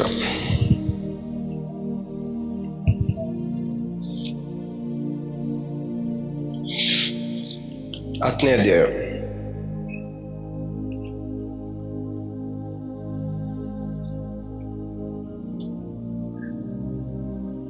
ಇಬ್ರಿಯ ಬರೆದ ಪುಸ್ತಕ 10ನೇ ಅಧ್ಯಾಯ 17ನೇ ವಾಕ್ಯ. ಅವರು ಪಾಪಗಳನ್ನು, ಅವರ ದುಷ್ಕೃತ್ಯಗಳನ್ನು, 16ನೇ ವಾಕ್ಯದಿಂದ ಓದು. ಆ ದಿನಗಳು ಬಂದ ಮೇಲೆ ನಾನು ಅವರ ಸಂಗಡ ಮಾಡಿಕೊಳ್ಳುವ ಒಡಂಬಡಿಕೆಯು ಹೀಗಿರುವುದು, ನನ್ನ ಆಜ್ಞೆಗಳನ್ನು ಅವರ ಹೃದಯದಲ್ಲಿ ಇಡುವೆನು, ಆಮೇನ್. ಅವರ ಮನಸ್ಸಿನ ಮೇಲೆ ಅವುಗಳನ್ನು ಬರೆಯುವೆನು, ಆಮೇನ್ ಎಂದು ಕರ್ತನು ನುಡಿಯುತ್ತಾನೆ ಎಂಬುದಾಗಿ ಹೇಳಿದ ಮೇಲೆ ಇನ್ನು ಅವರ ಪಾಪಗಳನ್ನು, ಅವರ ದುಷ್ಕೃತ್ಯಗಳನ್ನು ನನ್ನ ನೆನಪಿಗೆ ಎಂದಿಗೂ ತರುವುದಿಲ್ಲ, ಆಮೇನ್ ಎಂದು ಹೇಳುತ್ತಾನೆ. ಪಾಪಗಳು ಪರಿಹಾರ. ಏನ್ ಹೇಳ್ತಿದಾರೆ? ದುಷ್ಕೃತ್ಯಗಳು ಅಂತಿದೆ ನೋಡ್ರಿ. ದುಷ್ಕೃತ್ಯಗಳು ಅಂದ್ರೆ ಅರ್ಥ ಇನ್ನೊಂದು ಮೀನಿಂಗ್ ಏನಂದ್ರೆ ಅವಿಧೇಯತೆ. ಅದಕ್ಕೆ ಇನ್ನೊಂದು ಮೀನಿಂಗ್ ಅವಿಧೇಯತೆ. ಇಷ್ಟ ಬಂದಂಗೆ ಬದುಕೋದು, ಹೇಳಿದ ಪ್ರಕಾರ ಬದುಕಿದಿರಾ, ಇಷ್ಟ ಬಂದಂಗೆ ಬದುಕೋದು. ಸ್ಟಾರ್ಟಿಂಗ್ ಲೈನ್ ಸ್ಟಾರ್ಟ್ ಮಾಡ್ಬೇಕಾದ್ರೆ ಇನ್ಮೇಲೆ ನಾನು ಏನ್ ಮಾಡ್ತೀನಿ, ಹೃದಯದಲ್ಲಿ ನಾನೇನ್ ಮಾಡ್ತೀನಿ, ಬರಿತೀನಿ. ಹೃದಯದ ಮೇಲೆ ಬರಿತೀನಿ, ಹೃದಯದಲ್ಲಿ ಇಡ್ತೀನಿ. ಇಟ್ಟ ಮೇಲೆ ಇವಾಗ ಏನ್ ಹೇಳ್ತಾ ಇದಾರೆ, ಇನ್ಮೇಲೆ ನಾನೇನ್ ಮಾಡಲ್ಲ, ಅವ್ರನ್ನ ತಪ್ಪುಗಳನ್ನ ಯಾವ್ದನ್ನು ನೆನಪಿಗೆ ತಂದು. ಅಂದ್ರೆ ವಾಕ್ಯ ಯಾವಾಗ ಹೃದಯದಲ್ಲಿ ಹೋಗುತ್ತೋ ಅವಾಗ ದೇವ್ರೇನ್ ಮಾಡ್ತಾರೆ, ಆಟೋಮೆಟಿಕ್ ಆಗಿ ನಮ್ ಮಾಡಿರೋ ತಪ್ಪುಗಳನ್ನ ಮರ್ತೋಗ್ತಾರೆ. ಯಾವ್ದು ಲೆಕ್ಕಕ್ಕೆ ತೊಗೊಳಲ್ಲ ದೇವ್ರು. ನಮ್ಮ ತಪ್ಪುಗಳನ್ನ ಯಾವಾಗ ಲೆಕ್ಕಕ್ಕೆ ತೊಗೊಳಲ್ಲ ಹೇಳಿ? ಅವರ ಮಾತುಗಳು, ಅವರ ಆಜ್ಞೆಗಳು ಯಾವಾಗ ನಮ್ಮ ಹೃದಯಕ್ಕೆ ಹೋಗಿ ಸೇರುತ್ತೋ, ಇನ್ನೊಂದ್ ಕಡೆ ಹೊಸ ನೋಡೋಕೆ ನೆಲೆಗೊಳ್ಳುತ್ತೆ. ನೀವು ನನ್ನಲ್ಲಿಯೂ ನನ್ನ ವಾಕ್ಯವು ನಿಮ್ಮಲ್ಲಿಯೂ ನೆಲೆಗೊಂಡಿದ್ದಾಗ ಮಾತ್ರನೇ ನೀವೇನ್ ಕೇಳಿದ್ರು ಸಿಗುತ್ತೆ. ಅಂದ್ರೆ ಆ ವಾಕ್ಯ ಏನಾಗ್ಬೇಕು, ಹೃದಯದಲ್ಲಿ ನೆಲೆಗೊಳ್ಬೇಕು. ಯಾವಾಗ ನೆಲೆಗೊಳ್ಳುತ್ತೋ ಆಟೋಮೆಟಿಕ್ ದೇವ್ರ ಏನ್ ಮಾಡ್ತಾರೆ, ಪಾಪನೆಲ್ಲ ಮರ್ತೋಗ್ತಾರೆ. ಎಷ್ಟು ನೀವು ಅವಿಧೇಯರಾಗಿರ್ತೀರೋ, ಎಷ್ಟು ನೀವು ಇಷ್ಟ ಬಂದಂಗೆ ಬದುಕ್ತಿರೋ, ಎಷ್ಟು ನೀವು ಹಠ ಹಿಡಿತಾ ಇರ್ತೀರೋ, ಅಷ್ಟು ದೇವ್ರು ಏನ್ ಮಾಡ್ತಾರೆ, ನಿಮ್ ಬಗ್ಗೆ ಜ್ಞಾಪಕ ಇಟ್ಕೊಂಡೇ ಇರ್ತಾರೆ ನೀವು ಮಾಡೋ ಕೆಲಸಗಳನ್ನ. ಇವತ್ತು ನಮ್ಮ ಚೇಷ್ಟೆಗಳನ್ನೆಲ್ಲ ದೇವ್ರು ಮರಿಬೇಕಾ?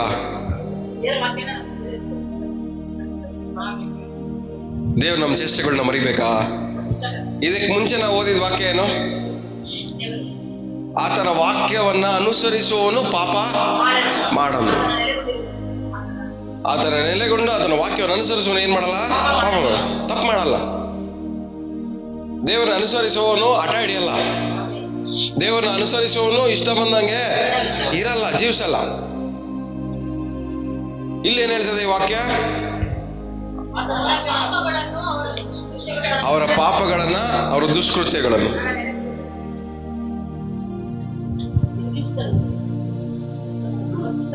ಸೊ ಇವತ್ತು ದೇವರು ನಾವು ಮಾಡಿರೋ ಚೇಷ್ಟೆಗಳನ್ನ ನೆನಪಿಗೆ ತಗೊಂಬರೋದು ಅಂದ್ರೆ ದೇವರ ವಾಕ್ಯದಲ್ಲಿ ನೆಲೆಗೊಂಡಿರ್ಬೇಕು. ಹಠ ಹಿಡಿದಿರಾ, ಅವಿಧೇಯರಾಗ್ದಿರಾ, ದೇವ್ರೇನ್ ಹೇಳ್ತಾರೆ ಅದನ್ನ ಕೇಳಿ ಅನುಸರಿಸ್ಬೇಕಾದ್ರೆ ದೇವ್ರೇನ್ ಮಾಡ್ತಾರೆ?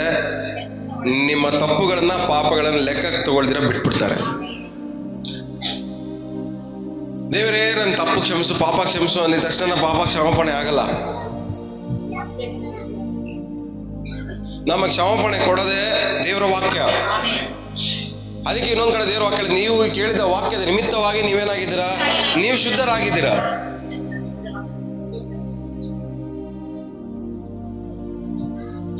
ಎಲ್ಲಿ ದೇವರ ಆತ್ಮನಿರ್ತಾರೋ ಅಲ್ಲಿ ಬಿಡುಗಡೆ. ದೇವರ ವಾಕ್ಯವೇ ದೇವರ ಆತ್ಮನ ಖಡ್ಗವಾಗಿದೆ, ಕತ್ತಿ. ದೇವರ ವಾಕ್ಯವು ಇಬ್ಬಾಯಿ ಕತ್ತಿಯಾಗಿದೆ. ದೇವರ ವಾಕ್ಯ ಇಬ್ಬಾಯಿ ಕತ್ತಿ ಅಂದ್ಮೇಲೆ ದೇವರ ಆತ್ಮನ ಏನ್ ಮಾಡ್ತಾರೆ? ಆ ಇಬ್ಬಾಯಿ ಕತ್ತಿಯ ಮೂಲಕವಾಗಿ ಎಲ್ಲವನ್ನು ಡಿವೈಡ್ ಮಾಡ್ತಾರೆ, ಬಿಡುಗಡೆ ಕೊಡ್ತಾರೆ ನಿಮ್ಗೆ. ದೇವರ ವಾಕ್ಯ ಅನ್ನೋ ಕತ್ತಿ ಹಿಡ್ಕೊಂಡು ದೇವರ ಆತ್ಮನ ಏನ್ ಮಾಡ್ತಾರೆ? ನಮಗೆ ಬಿಡುಗಡೆ ಕೊಡ್ತಾರೆ. ದೇವರ ಆತ್ಮನ ಎಲ್ಲಿರ್ತಾರೋ ಅಲ್ಲಿ ಬಿಡುಗಡೆ. ಆ ಬಿಡುಗಡೆ ಯಾವ್ದ್ರ ನಿಮಿತ್ತವಾಗಿ ಬರುತ್ತೆ? ದೇವರ ವಾಕ್ಯ ಎನ್ನುವಂತ ಇಬ್ಬಾಯಿ ಕತ್ತಿಯ ನಿಮಿತ್ತವಾಗಿ ಬರುತ್ತೆ. ಸೊ ಯಾರು ದೇವರ ವಾಕ್ಯದಲ್ಲಿ ನೆಲೆಗೊಳ್ತಾರೋ ಅವ್ರಿಗೆ ಆಟೋಮೆಟಿಕ್ ಬಿಡುಗಡೆ ಸಿಗುತ್ತೆ. ಬಿಡುಗಡೆ ಸಿಕ್ಕದವ್ರು ಮಾಡಿರುವಂತ ತಪ್ಪುಗಳನ್ನ ಯಾವ್ದು ದೇವ್ರ ಮೈಂಡ್ ತಗೊಳ್ಳಲ್ಲ. ಹಠ ಹಿಡಿಯೋರ್ನು, ಇಷ್ಟ ಬಂದಂಗ್ ಬದುಕೋರ್ನ,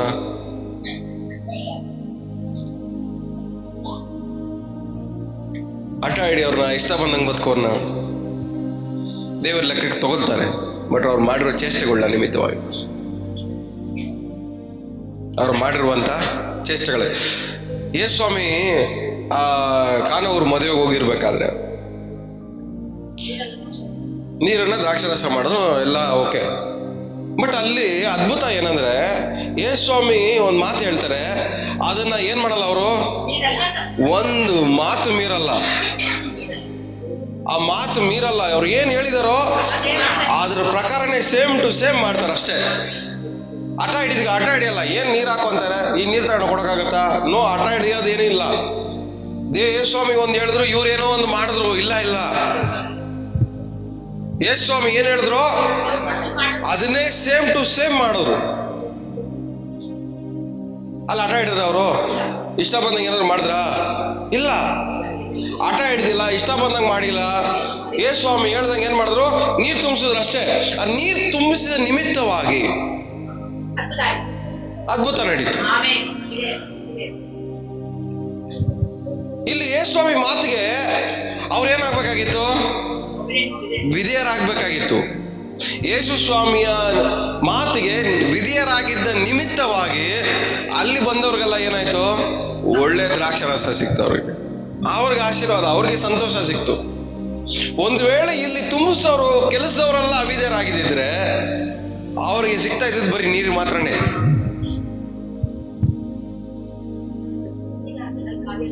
ಸೊ ಒಂದು ಅದ್ಭುತ ನಡಿಬೇಕಂದ್ರೆ ಕೋಆಪರೇಷನ್ ಇರಲೇಬೇಕು.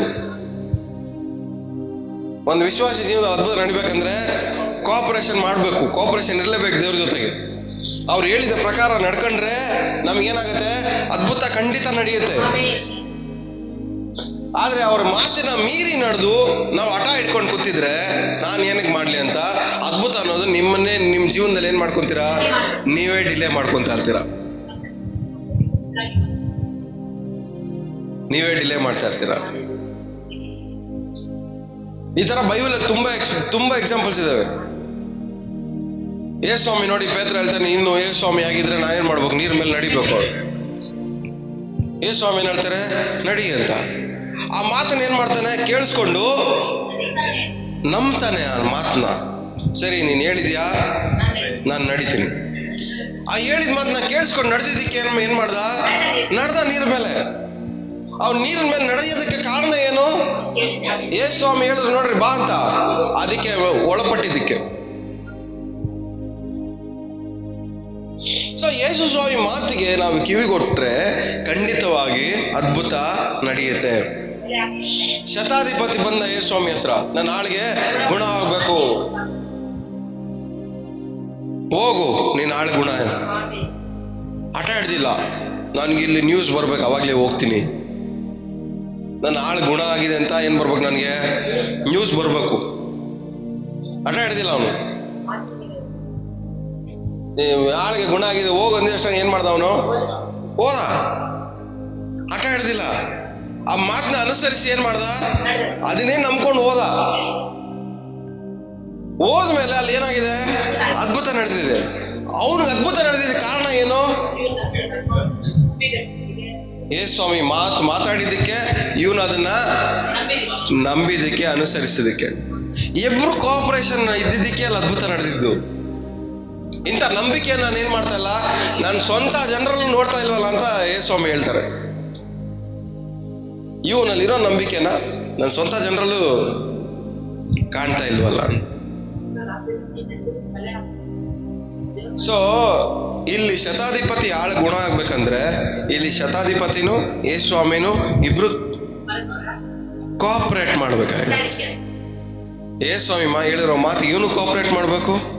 ಇಬ್ರು ಅಲ್ಲಿ ಒಂದಾದ್ರೆ ಮಾತ್ರನೇ ಅವನ್ಗೆ ಅದ್ಭುತ ನಡೆಯೋದು.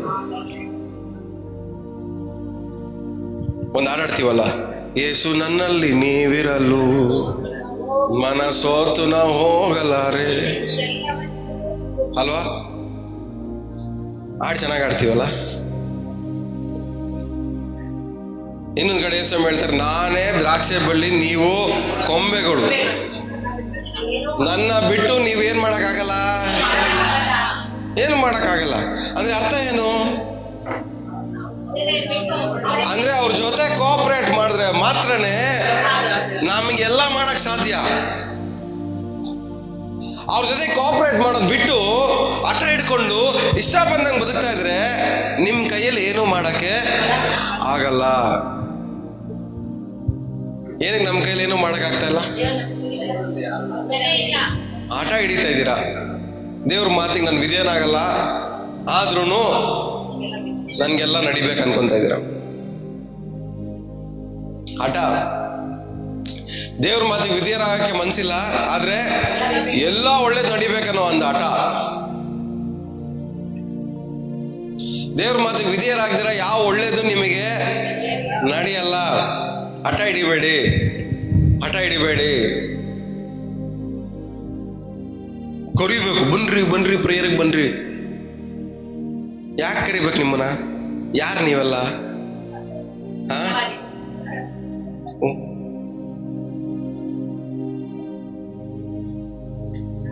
ಹಠ ಹಿಡಿಯೋರೆಲ್ಲ ನಾವ್ ಏನಕ್ಕೆ ಕರಿಬೇಕು? ಫಸ್ಟ್ ಆಫ್ ಆಲ್ ಹಠ ಹಿಡಿಯೋರೆಲ್ಲ ಯಾರು? ಹುಚ್ಚರು. ಹುಚ್ಚರು ಬಂದು ಇಲ್ಲಿ ಕುತ್ಕೊಂಡ್ರೇನು, ಕುತ್ಕೊಂಡಿಲ್ಲ ಅಂದ್ರೇನು? ಹುಚ್ಚರು ಬಂದು ಇಲ್ಲಿ ಕುತ್ಕೊಂಡ್ರೆ ಇಬ್ರು ಹುಚ್ಚಿಡ್ಸ್ಬಿಟ್ಟು ಹೋಯ್ತಾರೆ. ಆ ಹುಚ್ಚರು ಇಲ್ಲಿ ಬರ್ದಿರ ಮನೇಲೆ ಇರೋದೇ ಒಳ್ಳೇದು.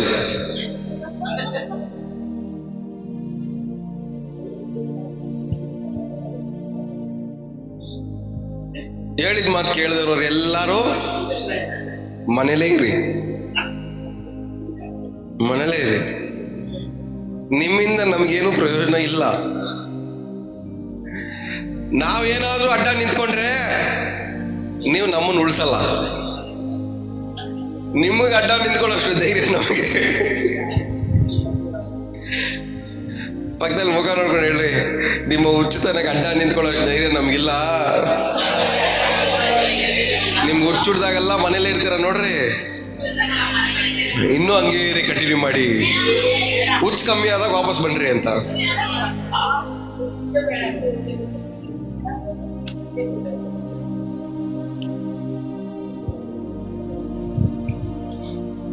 ಹೋಗೋಣ ಮುಂದೆ.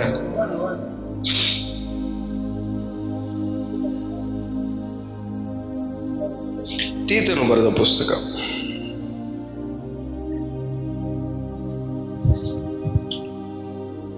ತೀತನು ಬರೆದ ಪುಸ್ತಕ 3ನೇ ಅಧ್ಯಾಯ 3ನೇ ವಾಕ್ಯ. ಇಬ್ರಿ ಹಿಂದ್ಗಡೆ ಬರುತ್ತೆ.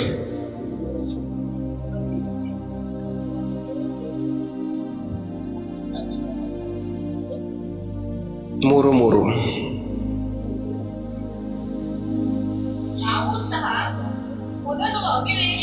ನಾವು ಸಹ ಎಲ್ಲ ಇದ್ದೀರಾ? ಮೊದಲುನಾ ಇವಾಗ್ಲೂನಾ? ಹಂಗೋದ್ ಬಿಡ್ರಿ. ನಾವು ಸಹ ಇವಾಗಲೂ ಅಂತ ಹೋದ್ರಿ.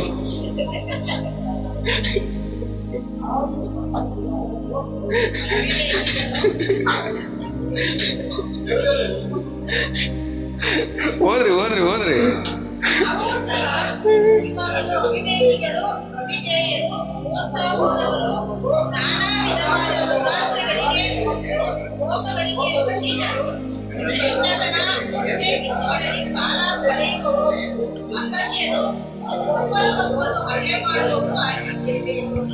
ಕರೆಕ್ಟಾ? ಒನ್ಸ್ ಅಪಾನ್ ಎ ಟೈಮ್ ಅಲ್ಲ, ನಾವು ಇವಾಗಲೂ ಮಾಡ್ತಾ ಇರೋ ಕೆಲಸಗಳೇ ಅವು. ಓದ್ರಿ, ಮೈಕಲ್ ಓದಿ, ವಾಣಿ ಸಿಸ್ಟ್ರೆ ಗಟ್ಟಿಯಾಗಿ ಓದ್ರಿ. ನಾವು ಇವಾಗಲೂ ಅವಿವೇಕಿಗಳು. ಅದಕ್ಕೆ ಹಂಗೆ ಎಲ್ಲ ಪದಗಳು ಇವಾಗ್ಲೂ ಹಾಕೊಂಡೇ ಓದ್ರಿ.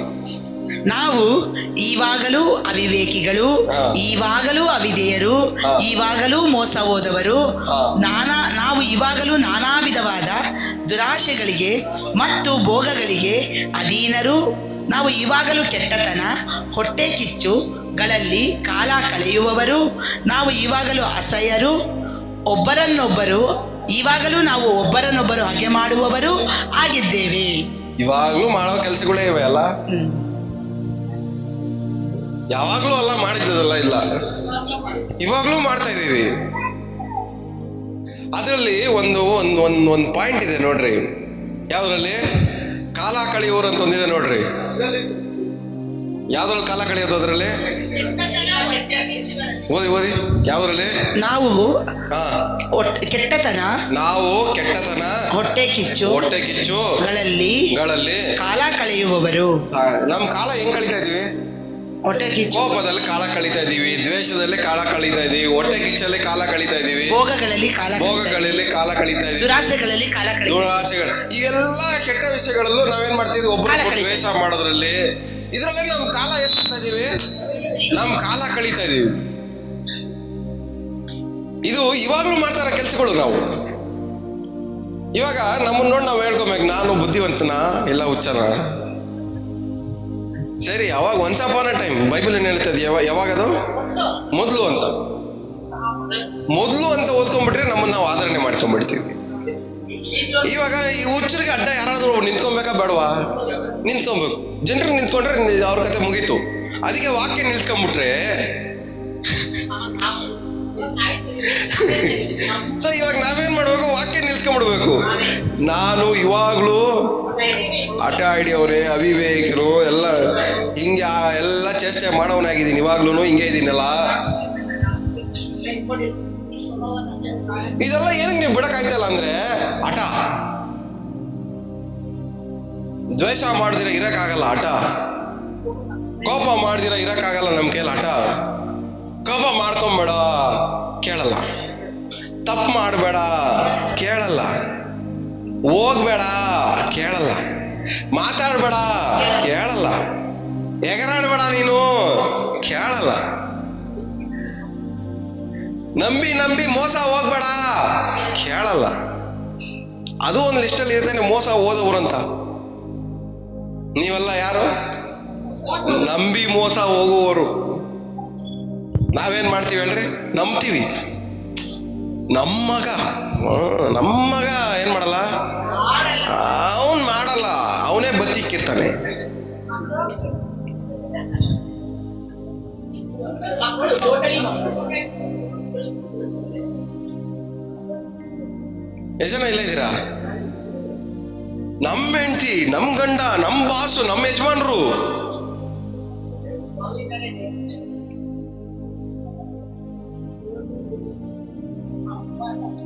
ನಾವು ಇವಾಗ್ಲೂ ನಂಬಿ ಮೋಸ ಹೋಗ್ತಾ ಇದೀವಾ?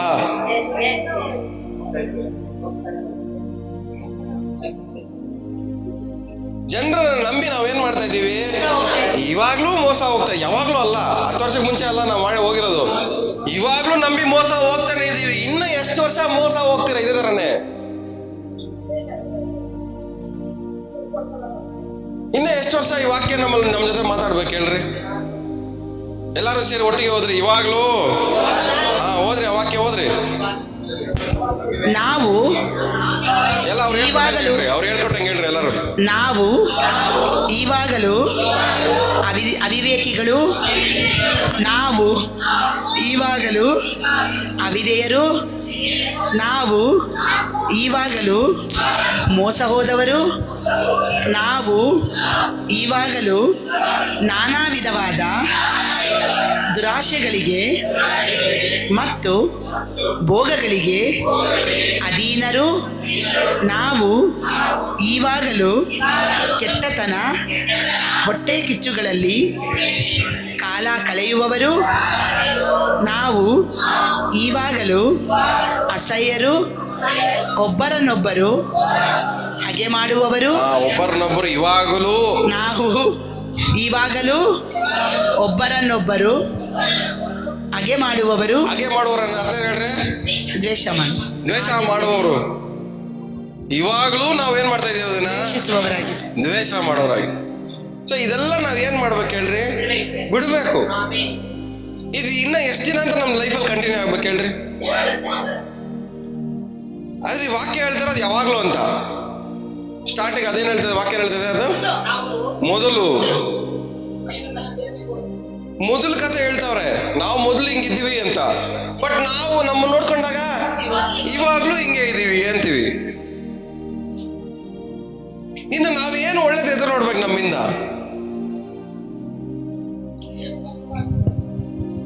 ಅಂದ್ರೆ ನೀವು ಇವಾಗ್ಲೂ ಹಿಂಗೆ ಇರೋದಾದ್ರೆ, ನಾನು ಹೇಳಿದೆ ಮುಂಚೆ ಸ್ಟಾರ್ಟಿಂಗ್ ಅಲ್ಲಿ ಹೇಳಿದೆ, ದೇವ್ರು ಕೊಟ್ಟಿರುವಂತ ಸ್ಥಾನವನ್ನ ಕಳ್ಕೊತೀರಾ. ಮೊದಲು ಹಂಗಿದ್ರಿ, ಅದು ಇವಾಗ್ಲೂ ಹಂಗೆ ಇದ್ದೀರಾ ಅಂದ್ರೆ ದೇವರು ಕೊಟ್ಟಿರುವಂತ ಸ್ಥಾನವನ್ನು ನೀವೇನ್ ಮಾಡ್ಕೊಂತೀರಾ? ಕಳ್ಕೊತೀರಾ. ಮೊದಲು ಹಂಗಿದ್ರಿ ಪರವಾಗಿಲ್ಲ, ಬಟ್ ಇವಾಗ್ಲೂ ಹಂಗೆ ಇರಬಾರ್ದು. ಹಠ ಹಿಡಿಬಾರ್ದು. ನಾವು ಒಳ್ಳೇದನ್ನ ಅನುಸರಿಸಕ್ಕೆ ಹಠ ಹಿಡಿಬೇಕು ಹೊರತು ತಪ್ಪು ಮಾಡೋದ್ರಲ್ಲಿ ಹಠ ಹಿಡಿಬಾರ್ದು. ದ್ವೇಷ ಮಾಡೋದ್ರಲ್ಲಿ ಹಠ ಹಿಡಿಬಾರ್ದು. ಹೊಟ್ಟೆ ಕಿಚ್ಚು ಪಡೋದ್ರಲ್ಲಿ ಹಠ ಹಿಡಿಬಾರ್ದು. ತಪ್ಪುಗಳು ಪಾಪಗಳು ಮಾಡೋದ್ರಲ್ಲಿ ನಾವು ಹಠ ಹಿಡಿಬಾರ್ದು. ಹೆಂಗಾದ್ರೂ ಮಾಡಿ ಒಳ್ಳೇದ್ ಮಾತ್ರನೇ ಮಾಡ್ಬೇಕಂತ ಹಠ ಹಿಡಿಬೇಕೆ ಹೊರತು ಕೆಟ್ಟದ್ ಮಾಡೋದಕ್ಕೆ ನಾವು ಹಠ ಹಿಡಿಬಾರ್ದು. ಸೊ ಇಷ್ಟ ಬಂದಂಗೆ ಹುಚ್ಚರಾಗಿ ಬದುಕೋದನ್ನ ನಿಲ್ಲಿಸ್ರಿ. ಇವತ್ತು ನಮ್ಮ ಹುಚ್ಚುತನಕ್ಕೆ ದೇವ್ರ ವಾಕ್ಯ ಅಡ್ಡ ನಿಂತ್ಕೊಳ್ಳಿ. ಇವತ್ತು ಆಮೇಲೆ ನಮ್ಮ ಹುಚ್ಚುತನಕ್ಕೆ ದೇವ್ರ ವಾಕ್ಯ ಅಡ್ಡ ನಿಂತ್ಕೊಳ್ಳಿ. ಬಿಳಾಮನಿಗೆ ಕತ್ತೆ ಅಡ್ಡ ನಿಂತ್ಕೊಂತು, ದೇವ್ರ ವಾಕ್ಯ ನಮ್ಗೆ ಅಡ್ಡ ನಿಂತ್ಕೊಳ್ಳಿ. ನಮ್ಮ ಡೈರೆಕ್ಷನ್ ದೇವ್ರು ಚೇಂಜ್ ಮಾಡಲಿ. ನಾವು ಹಾಳಾಗುವ ಮಾರ್ಗದ ದೇವ್ರು ನಮ್ಮನ್ನು ತಪ್ಪಿಸ್ಲಿ. ನಾವು ನಾಶ ಆಗುವ ದಾರಿಗಳಿಂದ ದೇವ್ರು ನಮ್ಮನ್ನು ತಪ್ಪಿಸ್ಲಿ. ಹಲ್ಲೆಲೂಯಾ. ಇವತ್ತು ದೇವ್ರು ನಮ್ಮನ್ನು ತಪ್ಪಿಸ್ಬೇಕು. ನಾವು ಆರಿಸ್ಕೊಂಡ್ರೆ ದಾರಿ ಸರಿ ಇಲ್ಲ. ನಮ್ಮ ಹುಚ್ಚುತನದಿಂದ ಕೆಟ್ಟ ದಾರಿ ಆರಿಸ್ಕೊಂಡಿದೀವಿ. ದೇವ್ರು ಇವತ್ತು ಅಡ್ಡ ನಿಂತ್ಕೊಂಡು ನಮ್ಮನ್ನ ಆ ಕೆಟ್ಟ ದಾರಿಯಿಂದ ನಿಲ್ಲಿಸಿ ಒಳ್ಳೆ ದಾರಿ ಕಡೆಗೆ ನಮ್ಮನ್ನು ತಪ್ಪಿಸ್ಬೇಕು ದೇವ್ರು. ಇವತ್ತು ಎಷ್ಟು ಜನ ನಂಬ್ತಾ ಇದ್ದಾರೆ ದೇವ್ರು ತಪ್ಪಿಸ್ತಾರ? ಎಫೆಸ ಬರೆದ ಪುಸ್ತಕ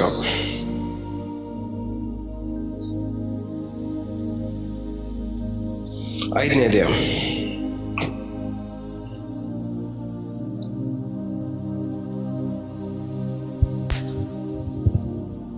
ಎಫೆಸ ಬರೆದ ಪುಸ್ತಕ 5ನೇ ಅಧ್ಯಾಯ 6ನೇ ವಾಕ್ಯ. ಹುರುಳಿಲ್ಲದ ಮಾತುಗಳನ್ನಾಡುವವರಿಗೆ ಕಿವಿಗೊಟ್ಟು ಮೋಸ ಹೋಗಬೇಡಿರಿ. ಏನಂತೆ? ಅಂದ್ರೆ ಉರುಳಿಲ್ದಿರೋ ಮಾತಂದ್ರೆ ಅರ್ಥ ಹೇಳ್ರಿ? ಕೆಲ್ಸಕ್ಕೆ ಬರ್ದಿರೋ ಮಾತುಗಳನ್ನ, ಮಾತಾಡೋರ್ ಮಾತನ್ನ ಕೇಳಿಸ್ಕೊಂಡು ಏನಾಗ್ಬೇಡ್ರಿ ನೀವು. ಮೋಸ. ಸರಿ, ಮಾತುಗಳು ಕೇಳ್ಸ್ಕೊಂಡು ಮೋಸ ಆಗ್ಬೋದಾ? ಹೋಗ್ಬೋದು. ಮೀನ್ಸ್ ಸರಿ, ಇಷ್ಟು ವರ್ಷ ಬಿಡ್ರಿ. ಈ 2026 ಅಲ್ಲಿ ಈ ಊರಲ್ಲಿರೋ ಮಾತುಗಳನ್ನ ಎಷ್ಟು ಮಾತುಗಳನ್ನ ಕೇಳಿಸ್ಕೊಂಡಿದ್ದೀರಾ? ಒಂದರ್ಥ ಮಾಡ್ಕೊಳ್ಳಿ, ಈ ತರ ವೇಸ್ಟ್ ಮಾತುಗಳು ನಾವು ಕೇಳಿಸ್ಕೊಂಡಾಗೆಲ್ಲ ನಾವೇನಾಗ್ತಾ ಇದೀವಿ? ಮೋಸ ಹೋಗ್ತಾ ಇದೀವಿ. ಸೊ ವೇಸ್ಟ್ ಮಾತುಗಳು ನಾವು ಕೇಳಿಸ್ಕೊಂಡಾಗೆಲ್ಲ ನಾವು ಅರ್ಥ ಮಾಡ್ಕೊಬೇಕಾಗಿರೋದು ಒಂದೇ, ಈ ವೇಸ್ಟ್ ಮಾತುಗಳು ಕೇಳಿಸ್ಕೊಳ್ಳುವ ನಿಮಿತ್ತವಾಗಿ ನಾನೇನ್ ಮಾಡ್ತಾ ಇದ್ದೀನಿ? ಮೋಸ ಹೋಗ್ತಾ ಇದ್ದೀನಿ. ಉರುಳಿಲ್ಲದ ಮಾತನ್ನ, ಯೂಸ್ ಇಲ್ದಿರೋ, ಉಪಯೋಗ ಇಲ್ದಿರೋ ಮಾತುಗಳನ್ನ ಕೇಳಿಸ್ಕೊಂಡು ನೀವೇನಾಗ್ಬೇಡ್ರಿ, ಮೋಸ ಹೋಗ್ಬೇಡ್ರಿ. ಬಸವರಾಜ್ ಬದರ್ ಹಂಗಂತೆ, ಅದು ಯಾವ ಮಾತದು? ಉರುಳಿಲ್ದಿರೋ ಮಾತು. ಆ ಅಂತ ಏನ್ ಮಾಡುತ್ತೆ? ನಿಮ್ಮನ್ನ ಹಾಳು ಮಾಡಿ ನಿಮ್ಮೊಳಗೆ ದ್ವೇಷ ಹುಟ್ಟಿಸುತ್ತೆ, ಹೊಟ್ಟೆಗೆ ಚುಟ್ಟು ಹುಟ್ಟಿಸುತ್ತೆ. ಈ ತರ ವಿಶ್ವಾಸಿಗಳು ಏನ್ ಮಾಡ್ತಾ ಇದಾರೆ?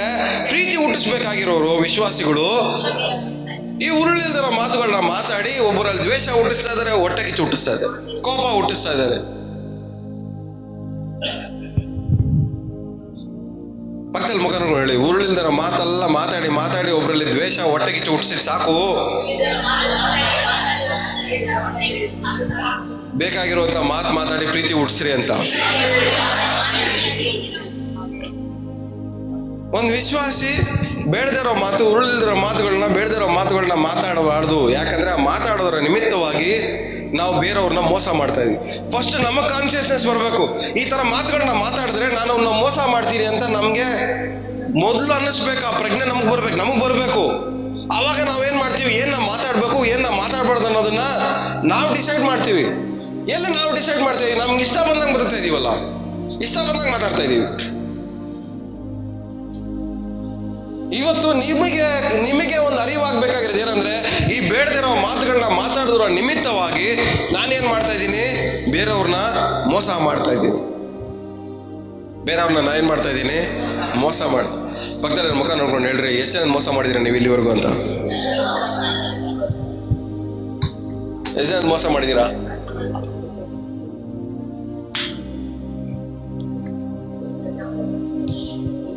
ಸೇರ್ಕೊಂಡಾಗ ಅವ್ರು ಹಂಗಂತೆ, ಹಂಗ ಹೇಳಿದ ತಕ್ಷಣ ನೀವೇನ್ ಹೇಳ್ಬೇಕು? ನನಗ್ ಬುದ್ಧಿ ಬಂದೈತೆ, ನನ್ನ ಮೋಸ ಮಾಡ್ಬೇಡ. ಇವಾಗ ನೀನು ನನ್ನ ಮೋಸ ಮಾಡಕ್ಕೋಸ್ಕರನೇ ಈ ಕಥೆ ಹೇಳ್ತಾ ಇದ್ಯಾ. ಈ ಮೋಸ ಹೋಗೋದ್ರ ನಿಮಿತ್ತವಾಗಿ ಹೊಟ್ಟೆ ಉರಿ ಉಂಟಾಗೋದೆ ನಿನ್ನೊಳಗಡೆ ಅಲ್ಲ. ಈ ಮಾತು ಕೇಳಿಸ್ಕೊಂಡ್ರೆ ಹೊಟ್ಟೆ ಉರಿ ಯಾರಿಗೆ ಬರ್ತದೆ? ನನಗೆ ಬರ್ತದೆ. ದ್ವೇಷ ಯಾರು ಬರ್ತದೆ? ನನಗೆ ಬರ್ತದೆ.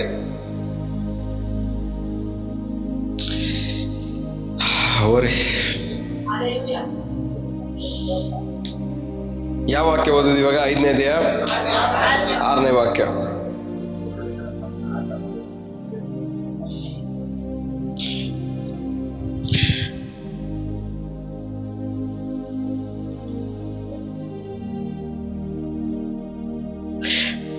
ಎರಡನೇ ಅಧ್ಯಾಯ 5ನೇ ವಾಕ್ಯ. ಎಫೆಸ ಬರೆದ ಪುಸ್ತಕ 2ನೇ ಅಧ್ಯಾಯ 5ನೇ. ಆದರೆ ಕರುಣಾನಿಧಿಯಾಗಿರುವ ದೇವರು ನಮ್ಮ ಮೇಲೆ ಮಹಾಪ್ರೀತಿಯನ್ನಿಟ್ಟು ಅಪರಾಧಗಳ ದೆಸೆಯಿಂದ ಸತ್ತವರಾಗಿದ್ದ ನಮ್ಮನ್ನು ಕ್ರಿಸ್ತನೊಂದಿಗೆ ಬದುಕಿಸಿದನು. ಅಪರಾಧಗಳ ನಿಮಿತ್ತವಾಗಿ ಸತ್ತವರಾಗಿದ್ದ ನಮ್ಮನ್ನು. ಅಂದ್ರೆ ನಮ್ಮನ್ನು ಆಡುವ ಅಪರಾಧಗಳು ನಮ್ಮನ್ನ ಏನ್ ಮಾಡ್ತೇವೆ? ಸಾಯಿಸುತ್ತೆ. ಅದಕ್ಕೆ ಇನ್ನೊಂದ್ ಕಡೆ ದೇವ್ರ ವಾಕ್ಯ ಏನ್ ಹೇಳುತ್ತೆ ನೋಡ್ರಿ, ಎಲ್ಲವನ್ನ ಸಂಪಾದನೆ ಮಾಡ್ಕೊಂಡ್ರೆ ನಿಮ್ಮ ಆತ್ಮ ನಷ್ಟ ಹೋದ್ರೆ ಏನ್ ಲಾಭ? ಏನು? ಅದಕ್ಕೆ ಇಲ್ಲಿ ಹೇಳಿದ ಎಲ್ಲವನ್ನ ಏನ್ ಮಾಡ್ಬೇಕು? ಎಲ್ಲವನ್ನ ಪಡ್ಕೊಳ್ಳೋದಲ್ಲ ಇಂಪಾರ್ಟೆಂಟು, ನೀವು ನಾಶ ಆಗದಿರೋದು ಇಂಪಾರ್ಟೆಂಟು. ಇಲ್ಲಿ ಏನ್ ಹೇಳ್ತಿದೆ ವಾಕ್ಯ?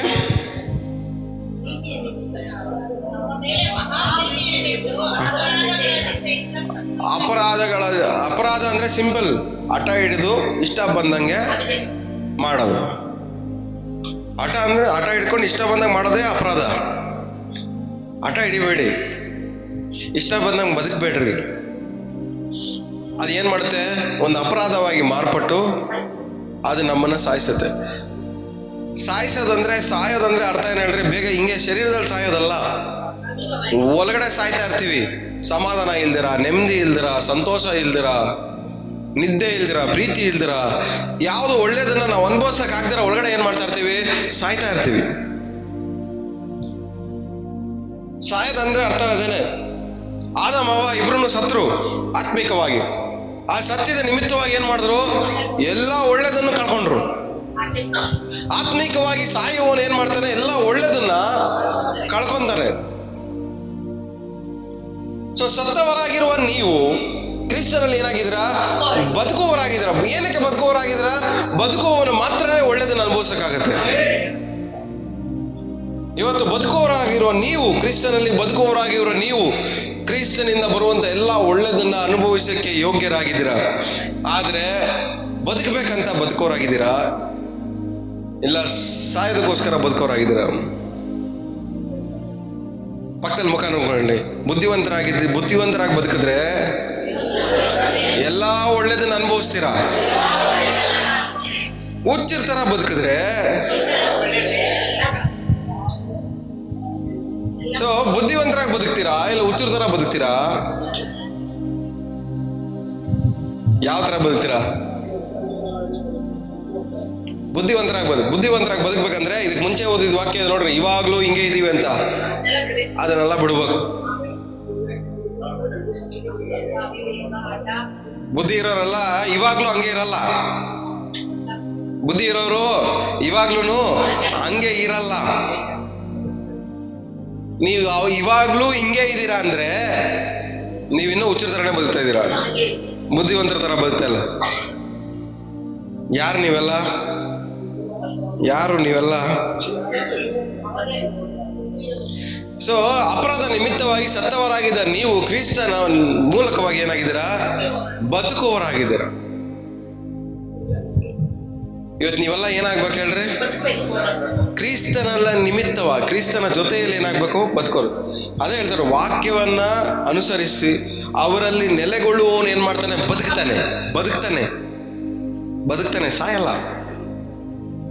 ಕ್ರಿಸ್ತನ ವಾಕ್ಯದಲ್ಲಿ, ದೇವರ ವಾಕ್ಯದಲ್ಲಿ ನೆಲೆಗೊಳ್ಳುವವನು ಏನ್ ಮಾಡ್ತಾನೆ? ಬದುಕ್ತಾನೆ, ಸಾಯಲ್ಲ. ಹುಚ್ಚರ ತರ ಬದುಕೋರು ಏನ್ ಮಾಡ್ತಾರೆ? ಸಾಯ್ತಾರೆ. ಆದ್ರೆ ಬುದ್ಧಿವಂತರಾಗಿ ಕ್ರಿಸ್ತನ ವಾಕ್ಯದ ನಿಮಿತ್ತವಾಗಿ ಬದುಕುವವನು ಏನ್ ಮಾಡ್ತಾನೆ? ಸಾಯೋದಿಲ್ಲ, ಬದುಕ್ತಾನೆ. ಬದುಕವನು ಏನ್ ಮಾಡಲ್ಲ? ಪಾಪ ಮಾಡಲ್ಲ. ಸಾಯಕ್ಕೆ ರೆಡಿಯಾಗಿರೋನ್ ಮಾತ್ರನೇ ಪಾಪ. ಈ ಸಣ್ಣ ರೋಡಲ್ಲಿ 100 ಕಿಲೋಮೀಟರ್ ಸ್ಪೀಡಲ್ಲಿ ಗಾಡಿಯಲ್ಲಿ ಹೋಗ್ತಾ ಇರ್ತಾರೆ ಅನ್ಕೊಳ್ರಿ, ಅವ್ನು ನೋಡಿ ಏನಂತೀರಾ?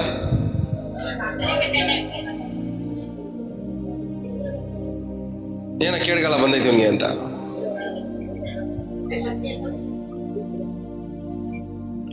ಸಿಕ್ಸಿಕ್ದವ್ರ ಜೊತೆಗೆಲ್ಲ ಜಗಳ ಮಾಡೋರ್ನ ಏನ್ ಮಾಡ್ತೀರಾ? ಏನಂತ ಹೇಳ್ತೀರಾ? ಅವ್ನು ನೋಡ್ಕೊಂಡು ಯಾರೋ ಒಂದ್ ದಿವಸ ಸರಿಯಾಗಿ ಇರ್ತಾರೆ ಇವ್ರಿಗೆ ಅಂತ.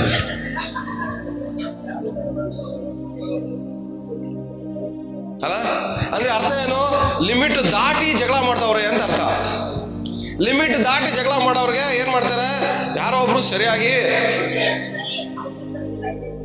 ಅವ್ರಿಗಿಂತ ವರ್ಷಾಗಿರೋರು ಬಂದು ಇಡ್ತಾರ ಅವ್ರಿಗೆ. ಸರಿ, ಪಕ್ಕದಲ್ಲಿ ನೋಡ್ಕೊಂಡು ಹೇಳ್ರಿ, ನೀವ್ ಯಾವಾಗ ಬುದ್ಧಿ ಕಲಿತೀರ ಅಂತ.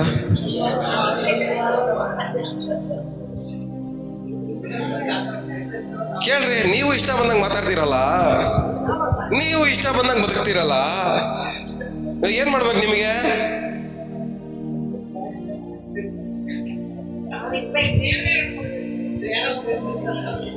ಯಾರೋ ಒಬ್ರು ಇಡ್ಬೇಕು ನಿಮಗೆ. ಆದ್ರೆ ಯಾರೋ ಒಬ್ರಿಗಿಂತ ದೇವ್ರ ವಾಕ್ಯನೇ ನಮ್ ಜೊತೆ ಮಾತಾಡಿ ಹೇಳ್ಕೊಟ್ರೆ ಸಾಕು. ದೇವ್ರು ಯಾರನ್ನ ಪ್ರೀತಿಸ್ತಾರೋ ಅವ್ರನ್ನೇ ಶಿಕ್ಷಿಸ್ತಾರೆ. ಹೊರಗಡೆ ಇರೋನ್ ಯಾವನೋ ಬಂದು ಹೊಡೆಯಕ್ ಬದಲಾಗಿ ದೇವ್ರೇ ಹೊಡೆದ್ಬಿಟ್ರೆ 4 ಗೋಡೆ ಮಧ್ಯದಲ್ಲಿ ಸೇರೋಗ್ಬಿಡ್ತೀವಿ.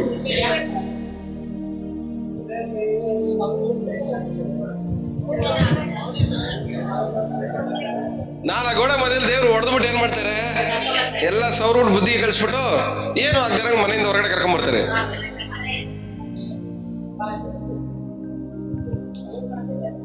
ದೇವ್ರ ಬಿಟ್ರೆ ಬದುಕ್ತೀರಾ? ನೀವು ಮಾಡೋ ಚೇಷ್ಟೆಗಳಿಗೆ ದೇವರೆಲ್ಲ ಏನ್ ಮಾಡ್ಬೇಕು? ನಿಮ್ಗೆ ಎರಡು ಬಿಡ್ಬೇಕು. ಹೇಳ್ರಿ ಗೊತ್ತಿಲ್ಲ ಇರೋರಿಗೆ, ಯೇಸು ನಾಮದಲ್ಲಿ ನಿಮ್ಗೆ ದೇವ್ರು ಎರಡು ಬಿಡ್ಲಿ ನಿಮ್ಗೆ ಅಂತ, ನೀವು ಮಾಡಿರೋ ಚೇಷ್ಟೆಗಳಿಗೆ ದೇವ್ರು ಎರಡು ಬಿಡ್ಬೇಕು ನಿಮ್ಗೆ ಅಂತ ಹೇಳ್ರಿ. ಗಟ್ಟಿಯಾಗಿ ಹೇಳಿ, ನೀವು ಮಾಡಿದ ಚೇಷ್ಟೆಗಳಿಗೆ ದೇವ್ರು ಎರಡು ಬಿಟ್ಟು ಸರಿ ಮಾಡ್ಲಿ ನಿಮ್ಮನ್ನ ಅಂತ ಹೇಳ್ರಿ.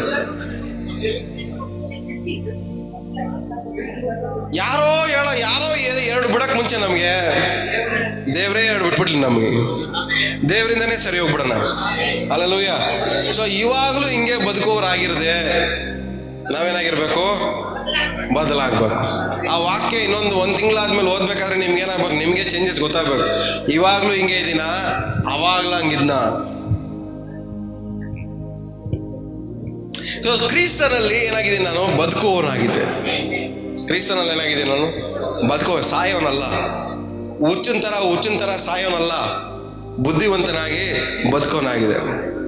ಇನ್ನೊಂದ್ ಕಡೆ ಜ್ಞಾನೋಕ್ತಿನ ಹೇಳ್ತಾನಲ್ಲ ಸಾಲಮನ, ಬುದ್ಧಿವಂತ ಸ್ತ್ರೀ ಏನ್ ಮಾಡ್ತಾರೆ? ತನ್ನ ಮನೆ ಕಟ್ಕೊಂಡು. ಬುದ್ಧಿ ಇಲ್ದಿರೋರು ಹಾಳು ಮಾಡಕ್ಕಾಗ. ಸೊ ಬುದ್ಧಿ ಇರೋರು ಏನ್ ಮಾಡ್ಕೊಂತಾರೆ? ಬದುಕೋದನ್ನ ಕಲಿತಾರೆ. ಬುದ್ಧಿ ಇರೋರು ಏನ್ ಮಾಡ್ತಾರೆ? ಬದುಕೋದನ್ನ ಕಲಿತಾರೆ.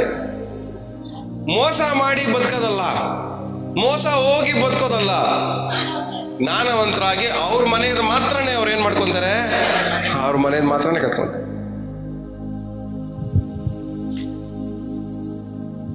5 ಜನ ಬುದ್ಧಿ ಇರೋ ಸ್ತ್ರೀಯರು, 5 ಜನ ಬುದ್ಧಿ ಇಲ್ದಿರೋ ಸ್ತ್ರೀಯರ ಬಗ್ಗೆ ಓದ್ತೀವಲ್ಲ, ಅದ್ರಲ್ಲಿ ಏನ್ ಡಿಫ್ರೆನ್ಸ್ ಕಂಡುಹಿಡಿತೀವಿ? ಸರಿ, ಅವ್ರಿಗೆ ಬುದ್ಧಿ ಇಲ್ದಿರೋ ಸ್ತ್ರೀಯರು, ಇವ್ರು ಬುದ್ಧಿ ಇರೋ ಸ್ತ್ರೀ ಅಂತ ಏನಕ್ಕೆ ಹೆಸರು ಕೊಟ್ಟಿದ್ದಾರೆ ವಾಕ್ಯದಲ್ಲಿ, ಬೈಬಲ್ ಅಲ್ಲಿ?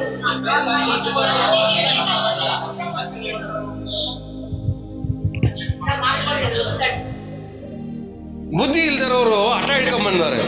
ಅವ್ರು ಹೇಳ್ತಾವ್ರೆ, ನೀನ್ ಹೋಗು ತಗಮ್ಮ ಅಂದ್ರೆ ಬಂದಾಗ ನೋಡ್ಕೊಳ್ಳೋಣ. ಹಠ ಹಿಡ್ಕೊಂಡು ಇವ್ರಿಗೆ ಇಷ್ಟ ಬಂದಂಗ ಹೋಗಿ ತಗೊಂಬರಕ್ಕೆ ಇವ್ರು ಏನ್ ಮಾಡ್ಕೊಂಡವ್ರೆ? Mentally fix ಆಗ್ಬಿಟ್ಟವ್ರೆ. ಹಠ ಹಿಡಿದು ಇವ್ರು ಯಾವಾಗ ಬೇಕೋ ಅವಾಗ ಹೋಗಿ ಎಣ್ಣೆ ತಗೊಂಬರಕ್ಕೆ ಫಿಕ್ಸ್ ಆಗ್ಬಿಟ್ಟವ್ರೆ. ಇವ್ರಿಗೆ ಯಾವಾಗ ಬೇಕೋ ಅವಾಗ ಎಣ್ಣೆ ತಗೊಂಬರಕ್ಕೆ ಬರಕ್ಕೋಸ್ಕರ ದೇವ್ರ ಕಾಯ್ಕೊಂಡಿರ್ತಾರ? ಇಲ್ಲ. ಬುದ್ಧಿ ಇರೋರು ಏನ್ ಮಾಡ್ತಾರೆ? ಯಜಮಾನ್ರೆ ಯಾವ ಟೈಮಲ್ಲಿ ಬರ್ತಾರ ಗೊತ್ತಿಲ್ಲ, ಅವ್ರಿಗೆ ಅನುಸಾರವಾಗಿ ನಾನೇನಾಗ್ಬೇಕು?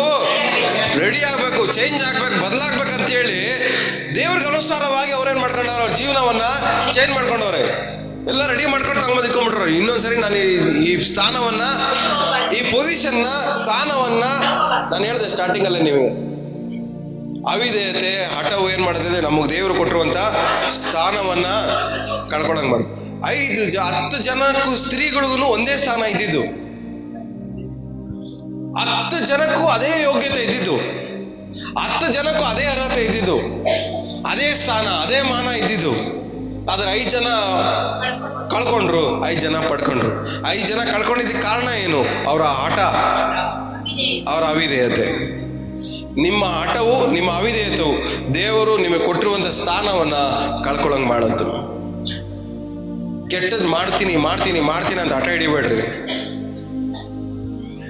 ಕೆಟ್ಟದನ್ನ ನಿಮ್ಗೆ ಇಷ್ಟ ಬಂದಂಗೆ ಬದುಕೋದನ್ನ ಹಿಂಗೇ ಬದುಕ್ತೀನಿ ಅಂತ ಹೇಳಿ ಹಠ ಹಿಡಿಬೇಡ್ರಿ.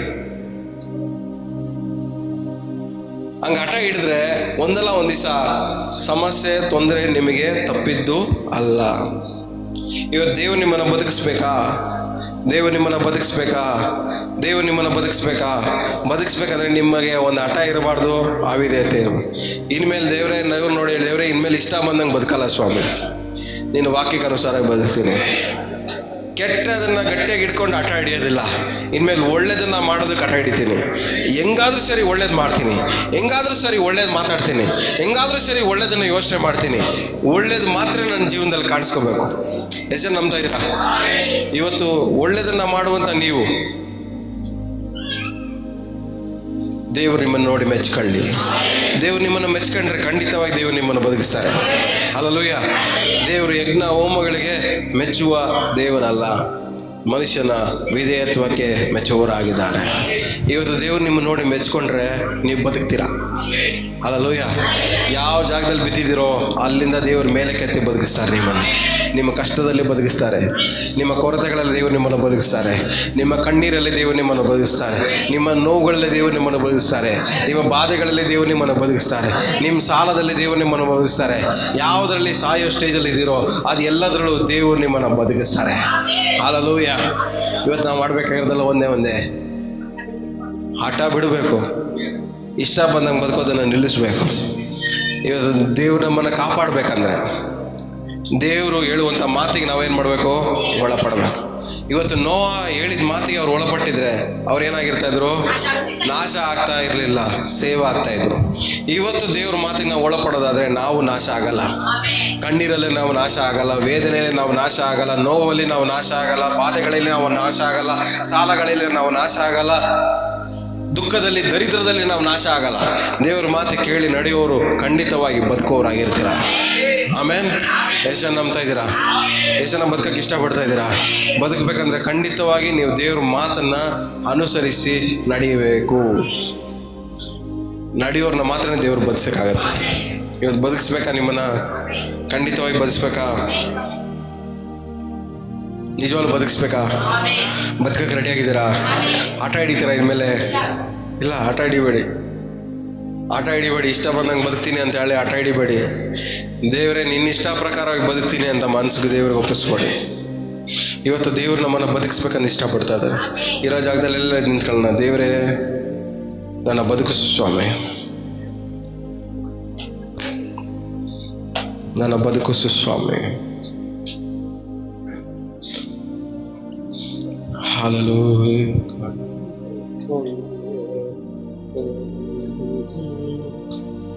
ಕಂಡುಕೊಂಡೆ ಒಂದು ನಿಧಿಯ, ಪಡೆದುಕೊಂಡೆ ಒಂದು ಬೊಕ್ಕಸ, ಕಂಡುಕೊಂಡೆ ಒಂದು ನಿಧಿಯ.